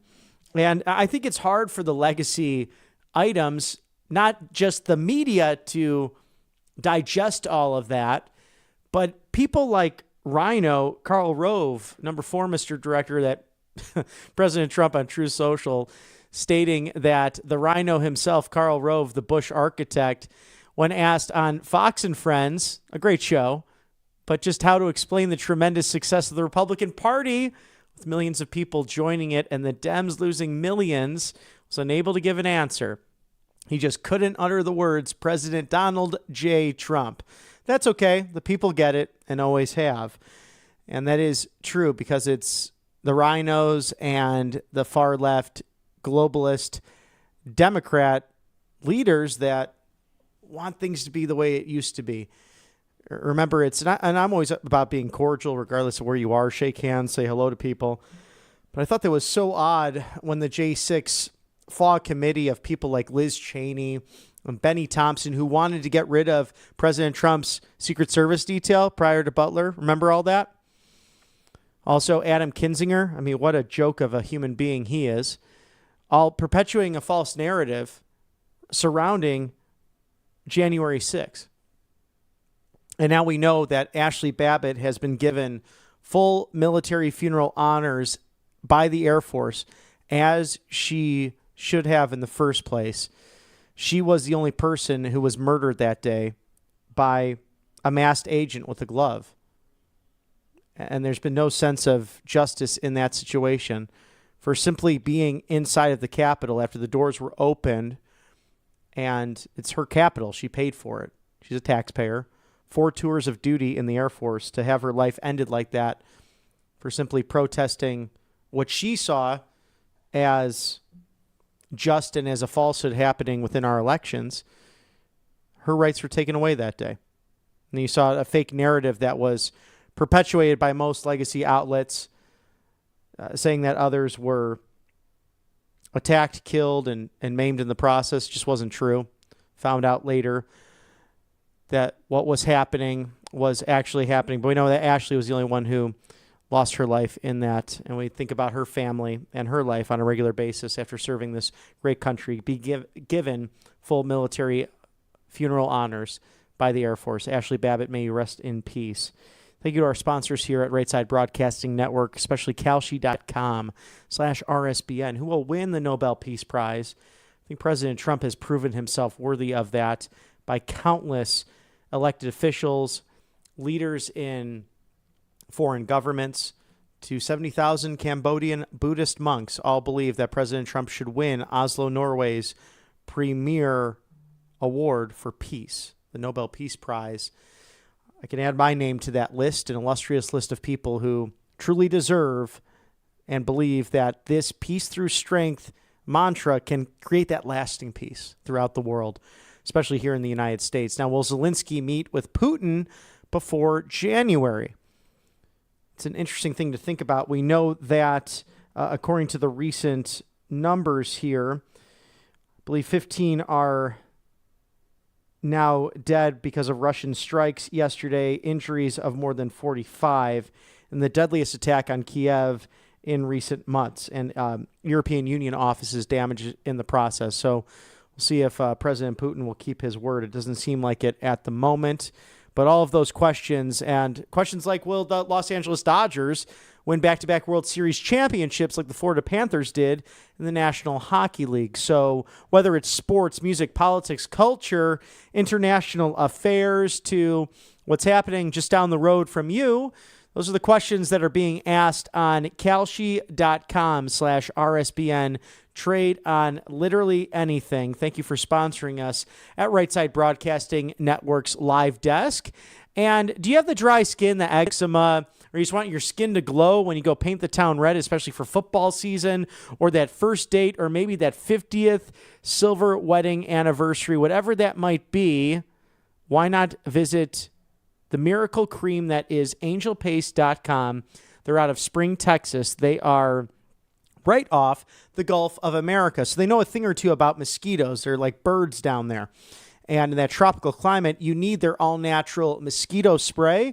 A nice thing to have before you hit the road for your Labor Day vacation, or if you're just having that simple Labor Day barbecue this weekend, have that on hand, because as we go into the fall months, you might still get those pesky mosquitoes, one or two, pending where your neck of the woods is. So experience the Vitamin B Original Miracle Cream. You saw me use it here at the network. I love it. It's a Christian-based company, non-GMO, no chemicals. They love veterans. In fact, they hire veterans. They prioritize that. And again, in the great Lone Star State of Texas, where common sense seems to thrive more than in other places, I can tell you that. Angelpaste.com, one of the great sponsors here at Right Side Broadcasting Network's live desk. Thank you for all you do to make America healthy again, and glowing, in fact, in this golden era. As we await at 12:31 Eastern, we are seeing the test runs for what will be a press briefing at the White House, the James S. Brady briefing room. Karoline Leavitt to give another star-studded performance. And really, you say performance, but she's just doing her job. And we've seen on a daily basis how, thanks to Margot Martin, a special assistant at the White House, will film what happens behind the door before coming out into the James S. Brady briefing room. And it's prayer. This administration cloaked in prayer, whether by its members and by those supporters throughout the country, including us here at Right Side Broadcasting Network. We pray on a daily basis for these good people who have sacrificed their time, their treasure, their talent, their sacred honor, as the founders once did, to make America great again, to have that vision to be truly the best administration through acts of service. I would say that's their love language. It's acts of service and perhaps quality time, because they're always accessible. They give the press all of the content and answer the questions that they may have, unfair or not. And that's why this Brady briefing room, the most packed and largest it's ever been. So as we wait for that to be at the top of the hour, stick with us here at Right Side Broadcasting Network as we take you through the day's events, what's happening in the world and here domestically. But we'll take a quick commercial break for sponsors. Stick with us here. Don't change that dial. You're watching Right Side Broadcasting Network's Live Desk. Welcome to Right Side Broadcasting Network, your trusted conservative news outlet. At RSBN, we deliver the truth when the mainstream media falls short. Since 2015, we've proudly broadcasted every single one of President Trump's iconic MAGA rallies, bringing you the excitement and energy live before anyone else. By watching RSBN, you get an unfiltered front row view of the action on the ground. We interviewed the crowds to give a voice to millions of Americans just like you. We show you President Trump's speeches in their entirety, free from interruptions and censorship. We cover the stories that matter to you with the integrity and passion you deserve. Thank you for choosing RSBN as your home for America First news. Together, we stand strong, united, and informed. So join us and be part of the right side of history. Tired of being told no by your doctor, your pharmacy, or worse, your insurance company? You're not alone. Millions of Americans are waking up to a broken healthcare system. That's why more and more people are turning to All Family Pharmacy. We believe in medical freedom. We deliver the prescription and the medication, all from licensed U.S. doctors and pharmacists, from ivermectin and trusted antibiotics to maintenance medications, even NAD+, the revolutionary anti-aging supplement. Use code RSBN10 at checkout for 10% off your first order. And some breaking news here at Right Side Broadcasting Network. Xi Jinping and Vladimir Putin are together, scheduled to do that in an upcoming Chinese military parade showcasing Chinese partnerships and their strategic defense. So it's a scary world out there, and it's good that we have people in this administration to address these problems and authoritarianism throughout Asia, and that potential partnership, which is spells danger for a number of different global trade to different threats that could happen. So that's on the horizon. We'll watch for that as well. President Trump also bringing some comedy to this entire situation with Cracker Barrel. If we could get cut 12 up there, Mr. Director, it's an America First play on Cracker Barrel, and President Trump having some fun with that, with the big, beautiful oil. Of course, President Trump taking on the mantra of Uncle Herschel, the old-timer himself, and America First. America is back, and it does have some of that Trump effect with his business background, his ability to be that deal maker. And once he started criticizing what they decided to do with the CEO and the board of trustees at Cracker Barrel, oh gosh, they went back to the original logo. And I could tell you, going up and down 85 from Atlanta to Auburn, there's a number of Cracker Barrels you pass, and it's been about half and half, where it's the new logo versus what the old school that just did not change in the first place.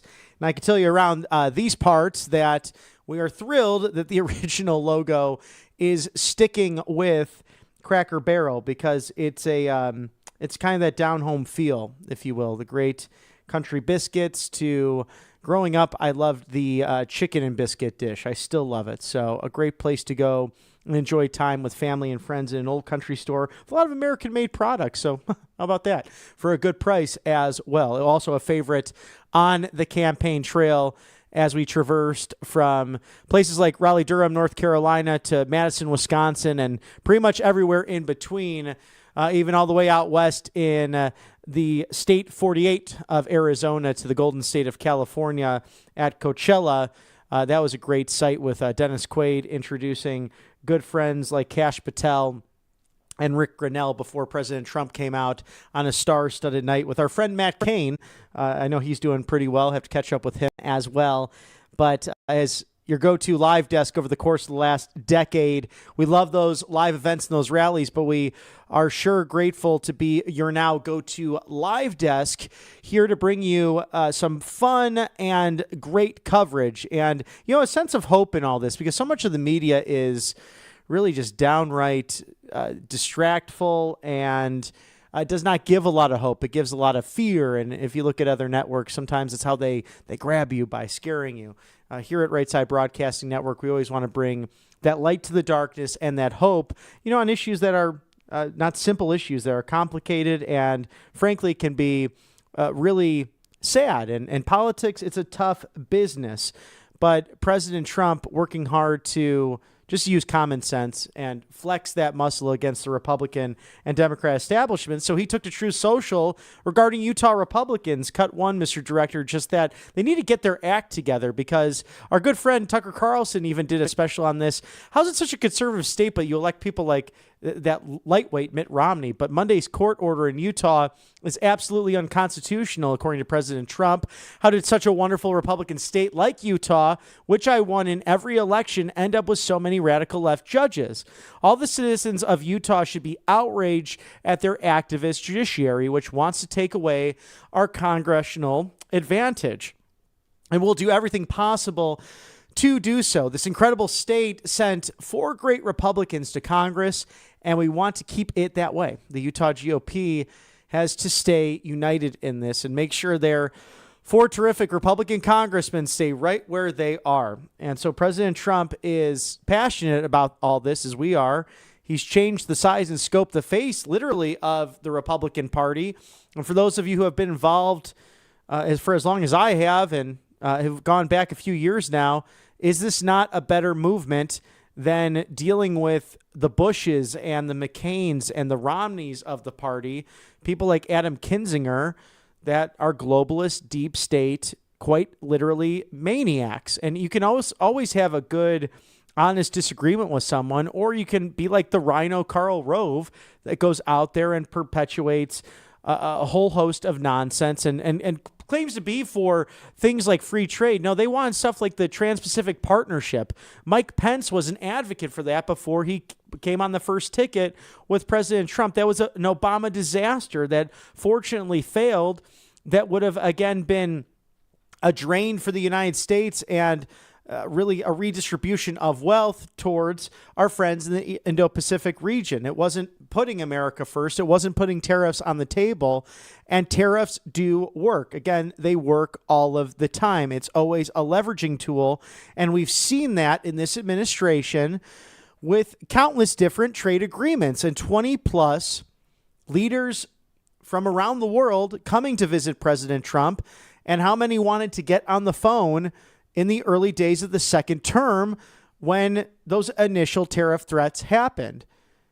It brings these people to the table. And as European Union president did state this, that Europe took advantage of the United States for far too long, and that the $600 billion deal with the 15% threshold that Europe needs to enter the United States markets, good for everyone, good for all citizens of both of the 2 largest economies in the world, the United States of America and the European Union as a whole of Europe. And then that $720 billion energy deal as well capped onto that. That was while opening Trump Turnberry, while meeting with the UK Prime Minister, while meeting with the first Prime Minister of Scotland, and then also being on the phone in the middle of the 8th hole while playing with his son, Eric Trump, saying, "You can hit ahead. Don't worry, I'll catch up with you." Speaking to Cambodia and Thailand after that Cambodian trade deal, saying that it would be canceled if you don't reach peace with Thailand. And guess what? Within a matter of minutes, peace happened. Is there anyone else who can handle the job quite literally like President Trump does? I'm waiting to hear answers. And if you have any, feedback at rsbn.tv. A great reminder as well, please like, share, subscribe across all networks with RSBN. A lot of people still say, I had no idea you were doing this, or I had no idea this was on, or I could access this or have this so accessible every day, whether it's watching it live or going and watching the playback as well. So what's nice about streaming, if you get busy at any point during the day, you can scrub back and watch this unbridled access and commentary and the take on the day's news to what's happening right there at 1600 Pennsylvania Avenue and throughout the federal city and within the Beltway. Feedback at rsbn.tv. Feel free to write if you wish to opine about a bunch of different topics, including, please feel free to reach out to us if there's anything in your neck of the woods where you feel that you're being taken advantage of, or your government is coming after you, or you have something like men and women's sports or a school board that still is woke and radical and pushing this transgender nonsense. I just watched a video from my original neck of the woods in Naperville, Illinois, outside of Chicago, a great community, a beautiful community, and actually experiencing something that's rather opposite of Chicagoland with the mass exodus and throughout the state of Illinois, Naperville itself actually growing by numbers and through land mass, one of the top 10 communities to live in actually in the United States outside of the winter. It's pretty nasty. But they have a school board there, District 203, that continues to perpetuate the transgender woke BS. And I got to say, the community itself is rather on the conservative side. So if you ever need us to bring light to that and want to talk about that, we're here for you to be your support system, to be the light upon the darkness. It's stuff we're passionate about. God knows, I think I've been canceled 2, 3, 4 times at this point. So I'm all here for it. It's the truth. It's what media should have been to begin with and has been in the past at different times. But think about it as the great congressman, not congressman, but founding father Thomas Jefferson, former president, vice president, secretary of state, once said that if you don't read the newspaper, you're uninformed. But if you read the newspaper, you're misinformed. So always good to know where that information is coming from. And remember, the first screen name was Poor Richard. And that Poor Richard's Almanac, penned by the late, great Benjamin Franklin. Thank you to our sponsors here at Right Side Broadcasting Network, CovePure.com. This is your go-to reverse osmosis system. You get $200 off right now at CovePure.com/RSBN. Protect what matters, and that's your health. Now, Utah, Florida, they're getting smart about this. They passed legislation to remove the fluoride and pesticides, chemicals from the water supply. Really, every state should follow. This is common sense. Come on, state legislators and governors. If you need to go to emergency session, I would do that. They could do that in Georgia. I know they could do that throughout the country, being that many of these legislatures are part-time. But get back and get this done. This is bipartisan. We know that JAMA Pediatrics, they actually did a study that children drinking regularly from tap water will lose IQ points by 2 or more points. You can't risk that in days like today. Drink pure, live pure. We know other products have that sodium fluoride like toothpaste. I use Tom's. It does not have that. But if you want to go with others, that's up to you. But you should have the choice of whether or not to drink a poison. And we know for the last 8 decades, it's been in the water supply. And it should not be any longer. So protect what matters. Use the Clearwater technology, the best that's out there right now for reverse osmosis systems. CovePure.com/RSBN. Get $200 off now. Drink pure, live pure. It is CovePure.com/RSBN. Thank you for sponsoring us on the right side of history. And once you have your health in order, make sure you have your debt in order, because it's something that has affected a lot of Americans. Break free from debt. The system is not broken. It's simply rigged. And if you're buried in debt, that's exactly how they want to be. The big banks get involved. They profit off of you. And you don't have to play their game. PDS Debt wants you to take back control of your wallet and truly break free from that debt that has gripped countless Americans with credit card loans, high interest traps, and It's time to fight for your financial future. So no credit score is required. See if you qualify in as little as 30 seconds. It's secure. It's a free quote. There are custom options tailored to you. PDS.com/RSBN. Get that free assessment today only through RSBN. So PDSdebt.com/RSBN. Thank you for sponsoring us on the right side of history. Remember the gentleman, the 45th and 47th president of the United States. A great story. Actually, go back and watch this from the Woodlands High School outside of Houston, when everyone was saying, including losers like George Clooney and the ladies on The View who have recently been canceled, they were saying, oh, Donald Trump will never be president. It's never going to happen. Barack Hussein Obama was saying on Jimmy Kimmel's show, at least I will be a president. Go down recorded history as that. You were wrong about that, sir, where the Mr. Bobblehead back here, Donald Trump, he was in a lot of debt way back when, and it's a great story he tells to none other than Texas's Mattress Mac, a great businessman in his own right who had faith in him really before anyone else did. This is literally right up coming off of that escalator and going down to the Woodlands High School in Houston, Texas, just outside of Houston, Texas, in the Woodlands, and that spring area where angelpace.com is headquartered, a great sponsor here at the network, talking about how he was able to make the comeback. So the art of the deal, the art of the comeback, and we saw that on full display, the art of the political comeback, our journey together, those great picture books that President Trump, I believe through Winning Publishing, has put together to really showcase this amazing journey that's really halfway home, a process that none of us have seen really since Grover Cleveland, and none of us were around back then, unless you have defied either time travel or simply the test of time.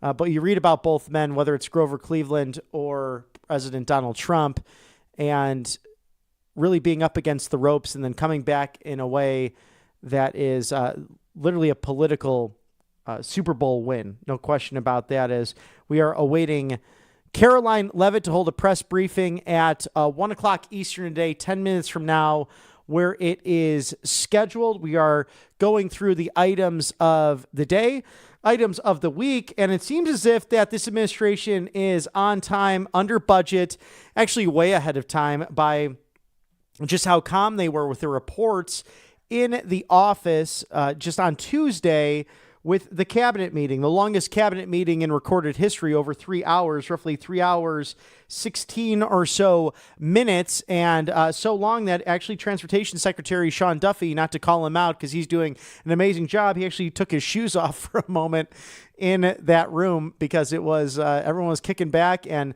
talking about the great successes and the teamwork between intergovernmental agencies to make America safe again, wealthy again, of course, healthy again, and ultimately to make America great again. And Mr. Director, in case we have it, not sure if we still do, the MAGA Minute from last week might be nice for our viewers in case they missed it to prep us for this great press briefing scheduled for 1 o'clock, just 10 minutes from now in the James S. Brady briefing room, to focus on the good, the bad, and the ugly. And I'm sure something will be addressed regarding just yesterday's terrible events in Minnesota. Again, thoughts and prayers with those victims there. The youngest we know that 2 children are dead, 8 and 10 years old, respectively, 17 or so injured. And God be with them at this terrible time. And although the mayor of Minneapolis, the governor of Minnesota might say, to hell with thoughts and prayers, we will stick with that and continue to offer that communication, not only with our Lord, but also with those who suffer at the hands of absolute lunatic policies. We had Ashley Brassfield on to talk about this common sense approaches. Just why the hell do we not have every school and every church with some form of armed guard? I'd be happy to pay more taxes to cover that. I'd be happy to advocate for those retired police officers or military individuals. Many have said, I'll do it for free because I know how to handle a weapon and protect everyone. And that's the biggest difference I've seen between living down south versus my upbringing up north, where it was anti-gun culture in the prairie state, where most of it is open doors and farmland and hunting lands, and you can have a weapon outside of Chicago, seemingly. But for me, it's always been the Second Amendment. It's the Declaration of Independence in our Constitution. I carry a pocket Constitution with me with our founding documents in my bag every day to work, and usually have it on my person when I'm traveling. And I think the Second Amendment is pretty much suffices for the right to bear arms. I think it's very clear. I don't think there's any mincing of words there by the intent of our founding fathers, those God-given rights, those Bill of Rights, the first 10 amendments to the Constitution. But I think it's a common sense approach to start off with without comparing apples to oranges, because that might be considered a mass shooting by the media. But we know in Chicago, 6 dead, 27 injured over the weekend, and most media outlets don't talk about that. It will be a focus of conversation tonight on the Voice of Reason, just why for so long Chicago has been under this terrible dark cloud of gun violence, while at the same time being one of the biggest cities for gun control. It's gone all the way up to the Supreme Court on countless occasions, and it's a fact that if you look, the proof is in the pudding. It's not right, left, or center. The more gun rights accessibility, the more common sense people, law-abiding citizens with weapons, the less gun crime and less gun violence there is. The more gun control, the more trafficking of guns, narcotics, other terrible crimes. And we've seen that. You could talk to any law enforcement agency regarding just that. And in case you missed it, just to highlight all of the wins before the superstar Karoline Leavitt takes that podium in the James S. Brady briefing room. You know, she has this MAGA minute, so you have to catch it on social media. Not only Right Side Broadcasting Network, but the @WhiteHouse account at True Social, or the MAGA minute through Karoline's accounts on Instagram to X. Share and like and get the message out there, because it's literally a minute or so of all the wins week to week, and you can harass your far left neighbor, or peacefully and patriotically, of course, or simply talk to that neighbor whose head is in the sand regarding these issues. So we'll do a quick replay of the MAGA minute from last week. Law and order, push-ups, and the pursuit of peace. So let's break it all down in another jam-packed MAGA minute. The president traveled to Alaska to meet with Russian President Vladimir Putin before hosting a productive summit here at the White House with Ukrainian President Zelensky, the NATO secretary, the president of the European Commission, and heads of state from the United Kingdom, Italy, Finland, Germany, and France, all to further efforts to end the Russia-Ukraine war. Foreign leaders have since remarked that more progress toward peace has been made in the last 2 weeks than in the past 3 years under Joe Biden. All we needed, clearly, was a new president. The president's initiative to make D.C. safe again has resulted in well over 600 arrests, including arrests of an MS-13 gang member, the seizure of illegal firearms and drugs off of the streets of our nation's capital. As a matter of fact, since President Trump began his crackdown on crime in D.C., all crime is down 9%, and violent crime is down 41% when compared to the 10 days before the president's executive actions. Additionally, carjackings are down 83%, robberies are down 58%, murders are down 50%, motor vehicle thefts are down 33%, and assaults with dangerous weapons are down 27%. The president on Thursday went to greet and thank the men and women undergoing this historic effort to make our nation's capital safe and beautiful again. And the vice president, JD Vance, visited Union Station to visit troops keeping our nation's capital safe and took some protesters to school. HHS Secretary Bobby Kennedy and Secretary of Defense Pete Hegseth started quite the trend this week, encouraging other members of the cabinet and Americans like you across the country to participate in the Pete and Bobby Challenge. The challenge is 100 push-ups and 50 pull-ups in under 10 minutes. Can you do it? We want to see you try. And lastly, you should follow the White House on TikTok, where you will find some must-see content. It was another very busy week here at the White House. We will see you for next week for another very busy MAGA Minute. Let us know if you're in the Pete and Bobby Challenge. I'm partaking in that myself, so send some videos in at feedback@rsbn.tv and celebrate in making America healthy again. A great way to do that is mypillow.com/RSBN. Get that sleep that will lead to lasting health, that REM sleep, so important. They recommend at least 8 hours a night, and a great way to do that is with the high-quality products from none other than Mr. Mike Lindell, made in the USA, right in Minnesota. The MyCross going for 50% off. MyPillow bed sheets as low as $24.98. Multi-use MyPillow 2.0 for $10 or less. Look at that, $9.98. I mean, my goodness, it's better than any lunch deal out there. Actually, my favorite one in Auburn, Alabama. I won't tell you where it's at, but my goodness, it's right around that $10 mark. But this is better, and you can use it for countless nights, weeks, and months to enjoy the MyPillow 2.0 in original colors or the themed pillows. Call today. Don't delay. It's 800-836-7566. Again, 800-836-7566. Support Mike Lindell and Right Side Broadcasting Network, mypillow.com/RSBN. If you like what you see, your go-to live desk, your rally network that has really transformed a bit. We're still the same good old RSBN, but we do things a little bit differently now to bring you all of these events, like the White House press briefing in real time, live, unedited, for your viewing pleasure. But how do we do it? It's with great sponsors, but also with your help, because we're taking on corporate legacy media that's been there forever, who has countless bank accounts and an ability to put on a number of different things, but I think we keep up pretty well. RSBnetwork.com/donate. You can also text RSBN to 801-801. There's also an old school way to do that. It's actually sending something through the mail, believe it or not. 1550 1550 Opelika Road, Suite 6, Box 344.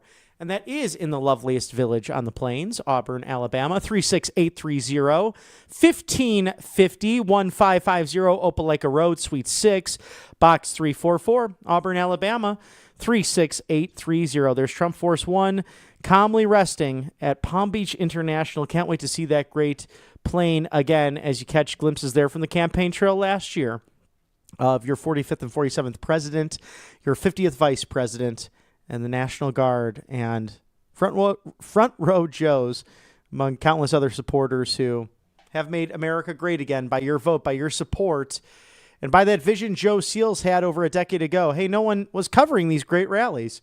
Why not jump in and do that and show what the fake news is not?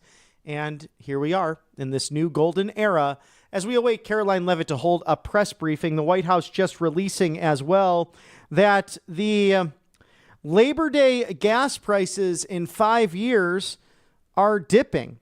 Travel costs have really dipped. In fact, under the entire Trump economy, it's the lowest in 5 years. And thanks to President Trump, according to White House Press Secretary Karoline Leavitt, he is unleashing American energy dominance.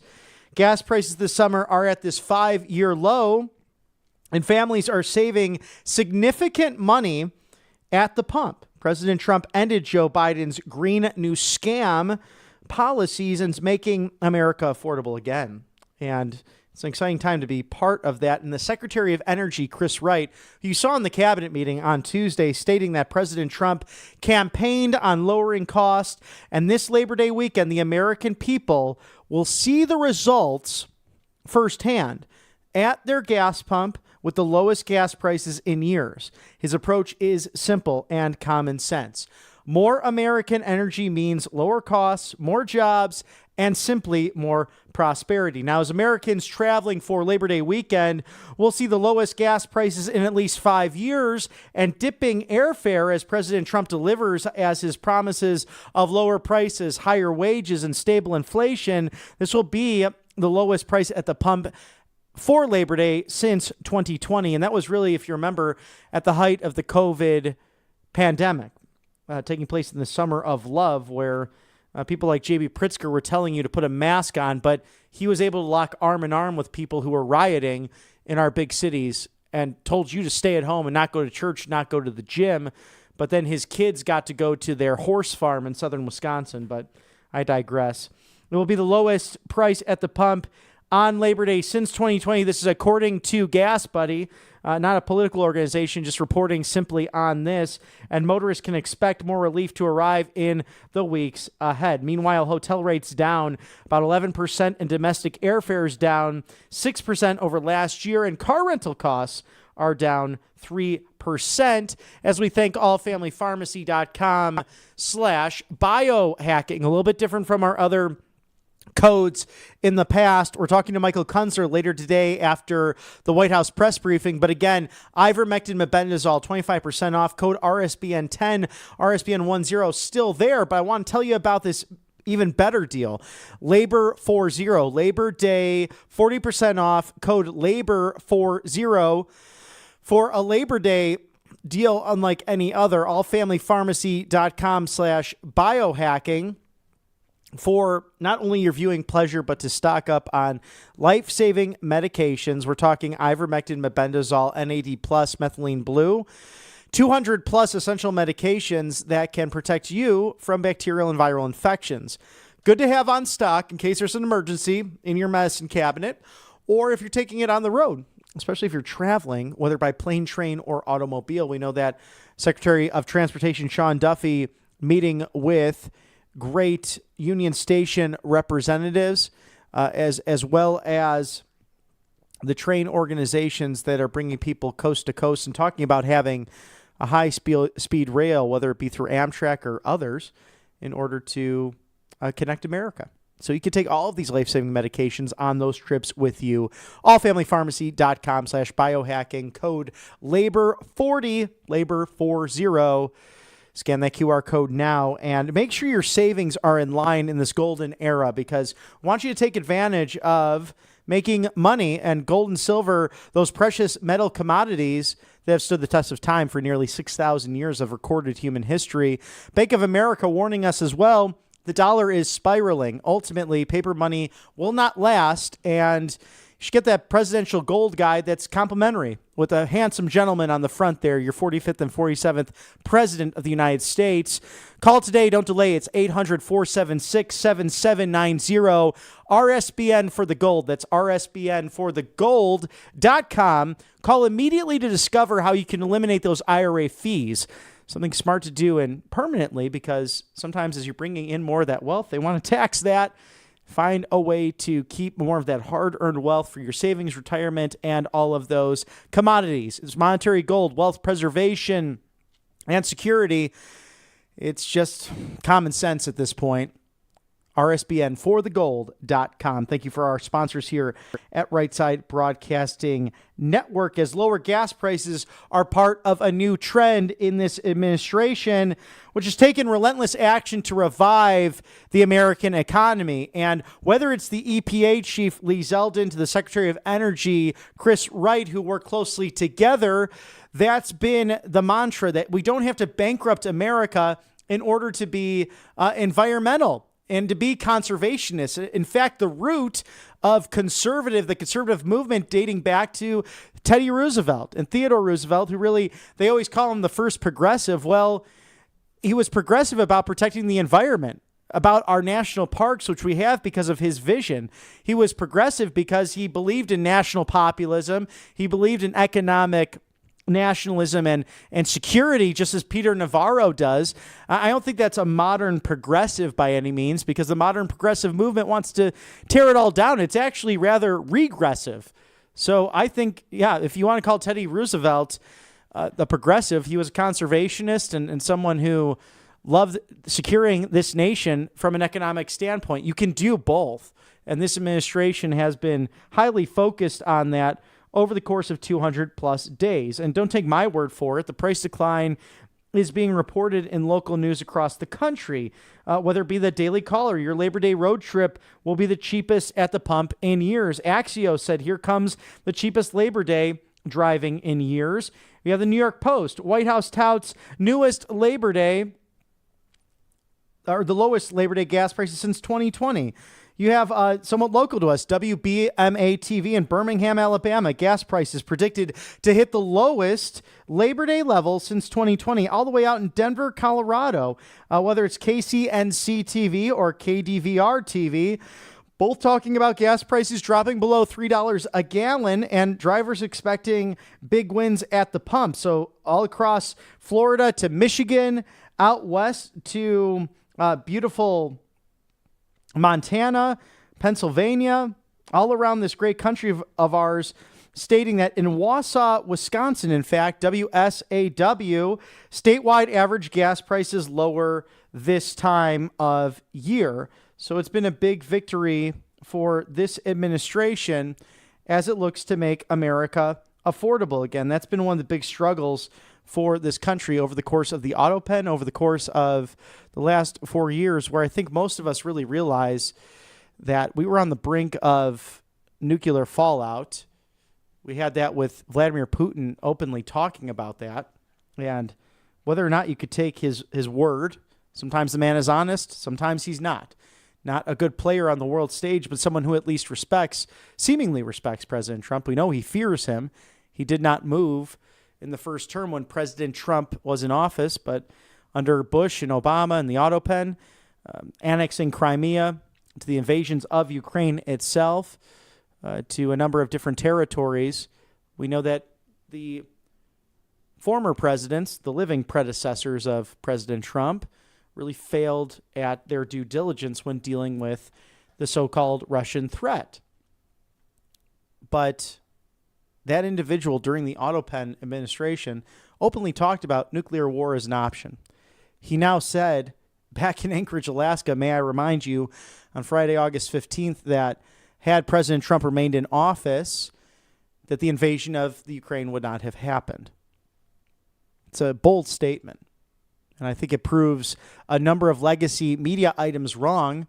As we know, that this overarching, we can't forget this, in the whole grand scale of things, whether it's our good friend T.S. Dixon, who comes on the network, to Jim Paff, they really highlight the fact that if we want this true constitutional republic for which it stands, one nation under God, indivisible, with liberty and justice for all, to really go on in the same manner over the course of the next 250 years, that justice key is such a huge apparatus to all of this, because we know now that Barack Hussein Obama, his administration, authorized Crossfire Hurricane, the Steele dossier, all coming from the Hillary Clinton camp, the former Secretary of State, and communist counterparts like John Brennan and James 8647 Seashell down by the bay or down by the ocean water stream. Comey, I mean, what an absolute disgrace to the FBI. And thank God Kash Patel is cleaning that up. But to have watched this is really something that makes Watergate, as bad as that was, it looks like child's play compared to what we've seen over the course of the last decade with the Chicago Way. That's all. I grew up seeing it. And you'll see that tonight on The Voice of Reason with great guests who highlight just what happens if you take on the machine politics in both Republican and Democrat circles in Chicago and the state of Illinois. They take the nuclear option, especially in municipal races. I had that own experience myself running in the suburb of Wheaton, Illinois a few years ago, and the fallout from that simply because I wanted to serve my community. That looks as if the great Brandon Tatum walking in the room, a great podcast host, another alum of Turning Point USA, a dear friend. Actually, a fun side story I got to share. So we're down at the Young Women's Leadership Summit in 2018. Brandon came on as an influencer. He used to play college football and is a police officer, a great man, a great Christian, godly man, great husband and father. Before he went into that vocational work of being a father and a great husband, we actually did a barbecue eating competition at Hard 8 in Coppell, Texas, my favorite barbecue spot. That was a mistake because Brandon's about probably 100 pounds heavier than me, but like pure muscle and just taller, right? So I said, yeah, sure, let's say I haven't eaten all day. I'm going to take you on. I lost that. And I have a couple of witnesses who can share that story. So it might be another future story for the Voice of Reason or for the live desk. But great to see Brandon Tatum in the influencer seat today to anticipate some great questions for the GOAT, the White House press secretary, Karoline Leavitt, who is truly the superstar. As President Trump has said, when they go off on Marine One together to travel the world or travel domestically. Here's my superstar. Here's Karoline Leavitt, who is handling this so well and just had a birthday. So happy birthday, Karoline. Thank you for your service to the country and to your family, for putting it all on the line to make America great again, as the people in that room are doing. And here she is, the superstar, Karoline Leavitt, live from the White House. Good afternoon. Good to see all of you. I want to begin today's briefing by addressing the horrific shooting that took place yesterday at the Annunciation Catholic Church in Minneapolis, Minnesota, where a deranged shooter opened fire during morning mass, killing an innocent 8-year-old and 10-year-old. 14 other children and 3 adults were also injured during this horrible tragedy. This was the first morning mass of the school year for these beautiful, innocent children, and this sacred religious service was desecrated by an evil monster. We are all eternally grateful to the heroic law enforcement officers and first responders whose courage and swift response aided all of those impacted by this horrible tragedy. As Director Kash Patel confirmed yesterday, the FBI is currently investigating this shooting as an act of domestic terrorism and a hate crime targeting Catholics. President Trump signed a proclamation yesterday following his call with the governor of Minnesota, Tim Walz, acknowledging the victims and their families and directing flags to be flown at half-mast. President Trump and the First Lady encouraged the entire nation to join all of us in praying for the victims and their families as they face unimaginable grief and loss. The White House and the FBI will continue to provide further updates as they become available. I also have a quick scheduling announcement for you today. The President will travel to New York City on September 22nd to address the United Nations General Assembly on Tuesday, September 23rd. On another matter, as Americans make their Labor Day weekend travel plans, they will be able to enjoy 5-year low gas prices thanks to President Trump fully unleashing American energy dominance. President Trump ended Joe Biden's Green New Scam policies and is delivering on his promise to make America affordable again. These savings at the pump are giving everyday American families more room in their budgets at the end of each month, which is the exact opposite of what we saw under the previous administration. And as we commemorate Labor Day this year, we finally have a president who fights and delivers for the American worker every single day. President Trump believes that American workers are the heart and soul of our economy and our national identity, which is why he's championed an agenda that puts them first always.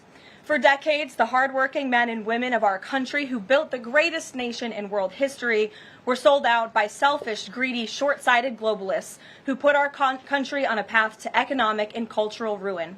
They hollowed out our factories and towns and betrayed the American working class by shipping jobs overseas and importing millions of low-wage migrants to replace American workers. Under President Trump, this national disgrace is over. American workers are, once again, being put at the center of national trade policy, and the dignity of American labor is being defended. As a result, President Trump has already brought in nearly $10 trillion in new private and foreign investments so that the top businesses in the world can create high-paying jobs in America and hire American workers to fill them. In fact, since President Trump took office, the economy has added more than 500,000 new jobs to the workforce. In a stark reversal from the Biden administration, all of that job creation has been driven by private sector growth, and all employment gains have gone to native-born Americans. Wages for blue-collar workers are now rising at the fastest rate in the past 60 years. And the average American worker has already seen a $500 wage increase this year alone. Thanks to the largest middle tax cuts ever signed into law by President Trump, with no tax on tips, no tax on overtime, no tax on Social Security, Americans in all 50 states will keep more of their hard-earned money. The average American taxpayer will see a tax cut of nearly $4,000 because of these pro-growth provisions, according to analysis from the Nonpartisan Tax Foundation. In other news, President Trump continues to deliver on his promise to restore law and order to our nation's capital. Since President Trump's intervention, there have been more than 1,283 arrests right here in the District of Columbia. Total crime in D.C. is down 19%, and violent crime is down 30%. Carjackings in the district are down 67%. Homicides are down 57%. Robberies are down 40%. Motor vehicle thefts are down 32%. And assaults with dangerous weapons are down 23%. And property crime is down 18%.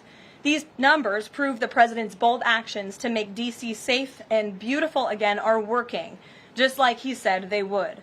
And that's why on Monday, the president took additional action to sign an executive order taking steps to ensure that cashless bail in Washington, D.C. is eliminated. For too long, D.C.'s reckless cashless bail policies have allowed dangerous criminals to be quickly released, which endangers everyone who lives in and visits our wonderful capital. No cash bail has also foolishly forced law enforcement to repeatedly arrest the same offenders over and over again, only for them to be released back into our nation's capital. This is the definition of insanity, and the president is seeking to end it. He also signed a separate executive order addressing the crime emergency in D.C. by instructing the National Park Service to hire additional United States Park Police officers to support public safety, and directing the U.S. Attorney's Office for D.C. to hire additional prosecutors to focus solely on violent and property crimes. So while liberal Democrats across the country continue to double down on their failed soft on crime approach, the American people, including local D.C. leadership, business owners, and residents, are rallying behind President Trump's crime crackdown. According to new polling, 81% of Americans say crime is a major problem in large cities across the country. And a clear majority of Americans believe the president's actions are justified and necessary to reduce crime in these cities. Indu Bhatia, who runs a liquor store a half mile from the White House here just down the street, is one of those Americans who are grateful for President Trump's public safety push. Indu recently told the New York Post that her store was robbed so many times that they had to spend exorbitant sums of money on security, jeopardizing her family's financial future. But thanks to President Trump's strong action, Indu said, quote, "All of my employees, including me, we feel much safer, and even our customers feel really happy when they walk into our store." And just yesterday, Washington, D.C. Mayor Muriel Bowser credited President Trump for surging federal law enforcement personnel and said neighborhoods, quote, "feel and are much safer." We thank Mayor Bowser for her cooperation and her willingness to help us make D.C. safe and beautiful. This entire effort has vindicated what President Trump and law and order advocates have been saying for years, and this is our message to Americans in Democrat-run cities nationwide. Decline is a choice. You don't have to live in constant fear of being robbed, raped, or murdered. Your leaders are lying to you, and they have been failing you for decades. The President Trump approach of upholding law and order by letting our brave men and women in blue actually do their jobs to aggressively fight crime works. In just a few weeks, President Trump has done more for D.C. residents than Democrats did in 50 years. And this can be replicated in other crime-ridden cities across the nation. As President Trump has said, all of these elected officials in charge have to do is pick up the phone and ask for the president and the federal government's help. President Trump doesn't care if they are a Republican or a Democrat leader. He wants Americans to be safe and for every law-abiding American citizen across the country to be able to thrive in their city and in their community.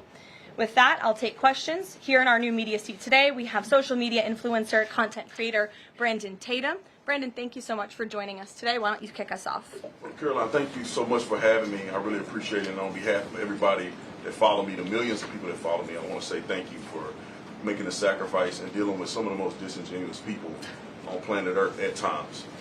I have two questions. The first question is associated with the shooting that occurred the other day.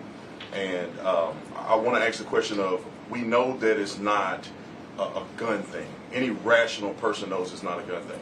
We know it's a mental health issue.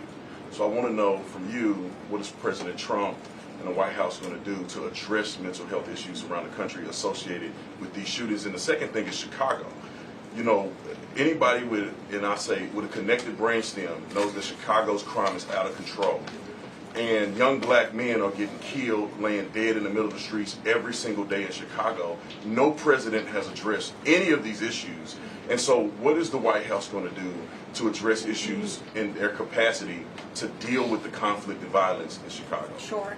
Well, to your first question about this shooting in Minnesota, right now, the administration is focused on helping the people of Minnesota. It's been less than a day, of course, since this tragedy happened. We have federal law enforcement on the ground assisting local law enforcement. This investigation is ongoing. There's still a lot of facts to understand about these circumstances, and so we're going to continue to do that. As for Chicago and cracking down on crime, it is a priority of this administration to ensure that American cities are safe again, and I'm so glad that you brought up the crime in Chicago, because we've been seeing the governor of Illinois parading out there saying that there's nothing wrong with Chicago, it's a great place to live, there's no crime there, he doesn't need President Trump's help. Well, I think the residents of Chicago beg to differ, and the statistics beg to differ, and I'll just share a few of those statistics with all of you. For 13 consecutive years, Chicago has had the most murders of any U.S. city. This is J.B. Pritzker's legacy, by the way. For 7 consecutive years, Chicago has had the highest murder rate among U.S. cities with more than 1 million people. In 2024, just last year, Chicago's murder rate per capita was 3 times higher than Los Angeles and nearly 5 times higher than New York City. That's more than double the murder rate in Islamabad and nearly 15 times more than Delhi. Out of Chicago's 147,899 reported crimes this year, that's how many crimes have been reported in Chicago since January 1st. There have only been arrests in 16% of them. These numbers are unacceptable. There have been more illegal guns recovered in Chicago than in New York City and Los Angeles combined. The number of reported motor vehicle thefts last year was more than double the number in 2021. And Chicago has also, just like DC, come under scrutiny over discrepancies in its homicide data reporting. So as bad as these numbers are, perhaps they are even worse. And this is Governor Pritzker's legacy. He should put politics aside. He should pick up the phone and call this president, who would be more than happy to do right by law-abiding American residents in the city of Chicago, and we hope that he will. Gabe, and thanks for being here, Brandon. Gabe. Karoline, thank you so much. First, on the firing of the CDC director, first, sure. Who will replace her? And then also, overnight, the White House said that she did not align with the president's agenda.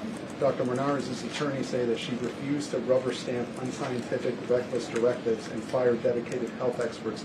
What specifically did she do wrong? Look, what I will say about this individual is that her lawyer's statement made it abundantly clear themselves that she was not aligned with the president's mission to make America healthy again. And the secretary asked her to resign. She said she would, and then she said she wouldn't, so the president fired her, which he has every right to do.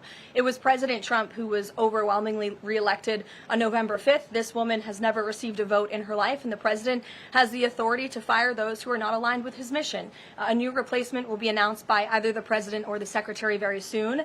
And the president and Secretary Kennedy are committed to restoring trust and transparency and credibility to the CDC by ensuring their leadership and their decisions are more public-facing, more accountable, strengthening our public health system, and restoring it to its core mission of protecting Americans from communicable diseases, investing in innovation to prevent, detect, and respond to future threats. That's the mission of the CDC, and we're going to make sure that folks that are in positions of leadership there are aligned with that mission. And briefly on another topic, alligator Alcatraz. Last week, a judge on an environmental concerns lawsuit said that the administration had 60 days to wind down operations there, state officials did.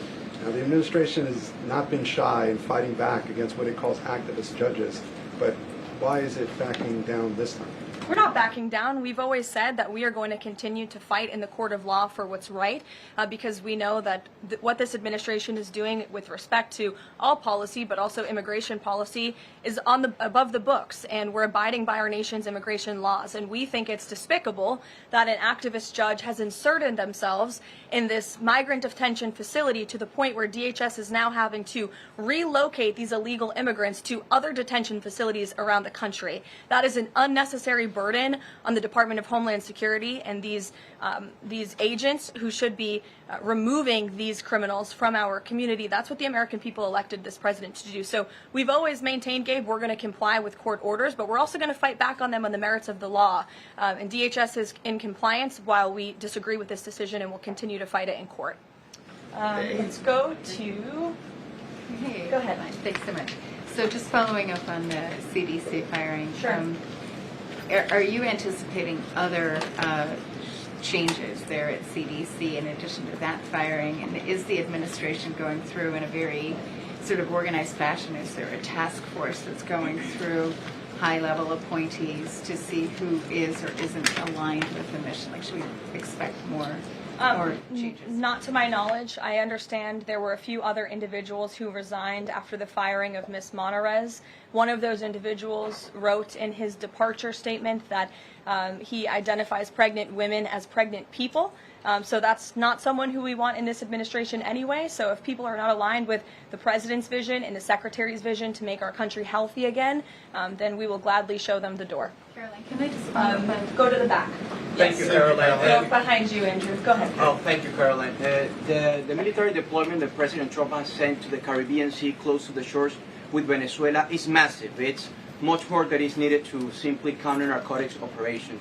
Is President Trump considering launching military strikes to military installments or facilities in Venezuelan soil?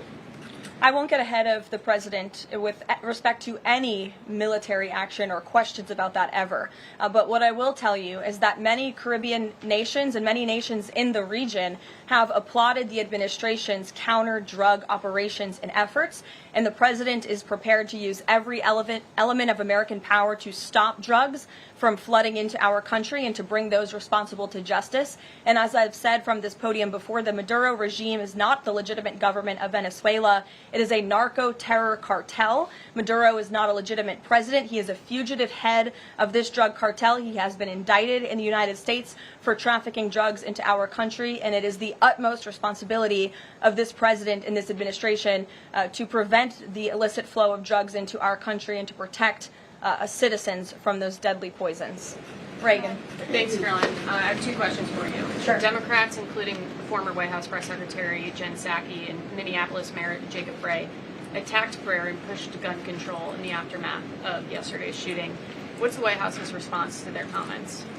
Yes, I saw the comments of my predecessor, Ms. Psaki, and frankly, I think they're incredibly insensitive and disrespectful to the tens of millions of Americans of faith across this country who believe in the power of prayer, who believe that prayer works, and who believe that in a time of mourning like this, when beautiful young children were killed while praying in a church, it's utterly disrespectful to deride the power of prayer in this country, and it's disrespectful to the millions of Americans of faith. And I would encourage Ms. Psaki to pray for these families themselves, who need it right now more than ever. My second question for you is that there have been media outlets who have glazed over the fact that the shooter was confused in their gender identity. Does the administration believe that this element needs to be investigated in the shooting? All of the elements are being investigated in the shooting, absolutely. Which is why part of the reason the FBI director came out and immediately confirmed that facet of the investigation. John. Thanks a lot, Caroline. Two questions on two separate issues. First of all, the drone and missile strikes that took place overnight in Ukraine. General Keith Kellogg, the president's special envoy, has described these attacks as egregious. Do you agree with that description, and do you view President Putin as an impediment to getting peace between these two countries? Well, it's not about if I agree, it's about what the president thinks, and I know what the president thinks because I talked to him about this. He was not happy about this news, but he was also not surprised. These are two countries that have been at war for a very long time. Russia launched this attack on Kyiv, and likewise, Ukraine recently dealt a blow to Russia's oil refineries. They have taken out, as a matter of fact, 20% of Russia's oil refinery capacity over the course of their attacks throughout the month of August. So the president is continuing to watch this intently, and this killing, unfortunately, will continue as long as the war continues, which is why the president wants it to end. And that's why he's worked harder than anyone to end this war, which would have never started if he were president. But perhaps Both sides of this war are not ready to end it themselves. The president wants it to end, but the leaders of these two countries need it to end and want it to end, must want it to end as well. And I think the president will make some additional statements on this later. My second question has to do with Carrie. I just had one more, if I may. It has to do with the president's intention to remove Lisa Cook as a member of the Federal Reserve Board. He is going or acting upon allegations that have been made by Trump administration official Bill Pulte. These are just allegations. She hasn't been convicted yet of any crime. Is the administration opposed to allowing Ms. Cook to have due process, to challenge what has been alleged against her? I believe she is challenging it. I believe she just filed a lawsuit today, and Mr. Pulte has deferred those allegations over to the Department of Justice to investigate them. What I will say is that you had these mortgage receipts very clearly shown to the president, and he has the cause that he needs to fire this individual. He laid it out in a letter that he provided to her and to the public as well. And so we'll continue to fight this battle. Carrie. Hi, Karoline. So the president just announced that he wants to have a convention right for the midterms next year. The DNC has countered that they too want to have a convention right before the midterms as well.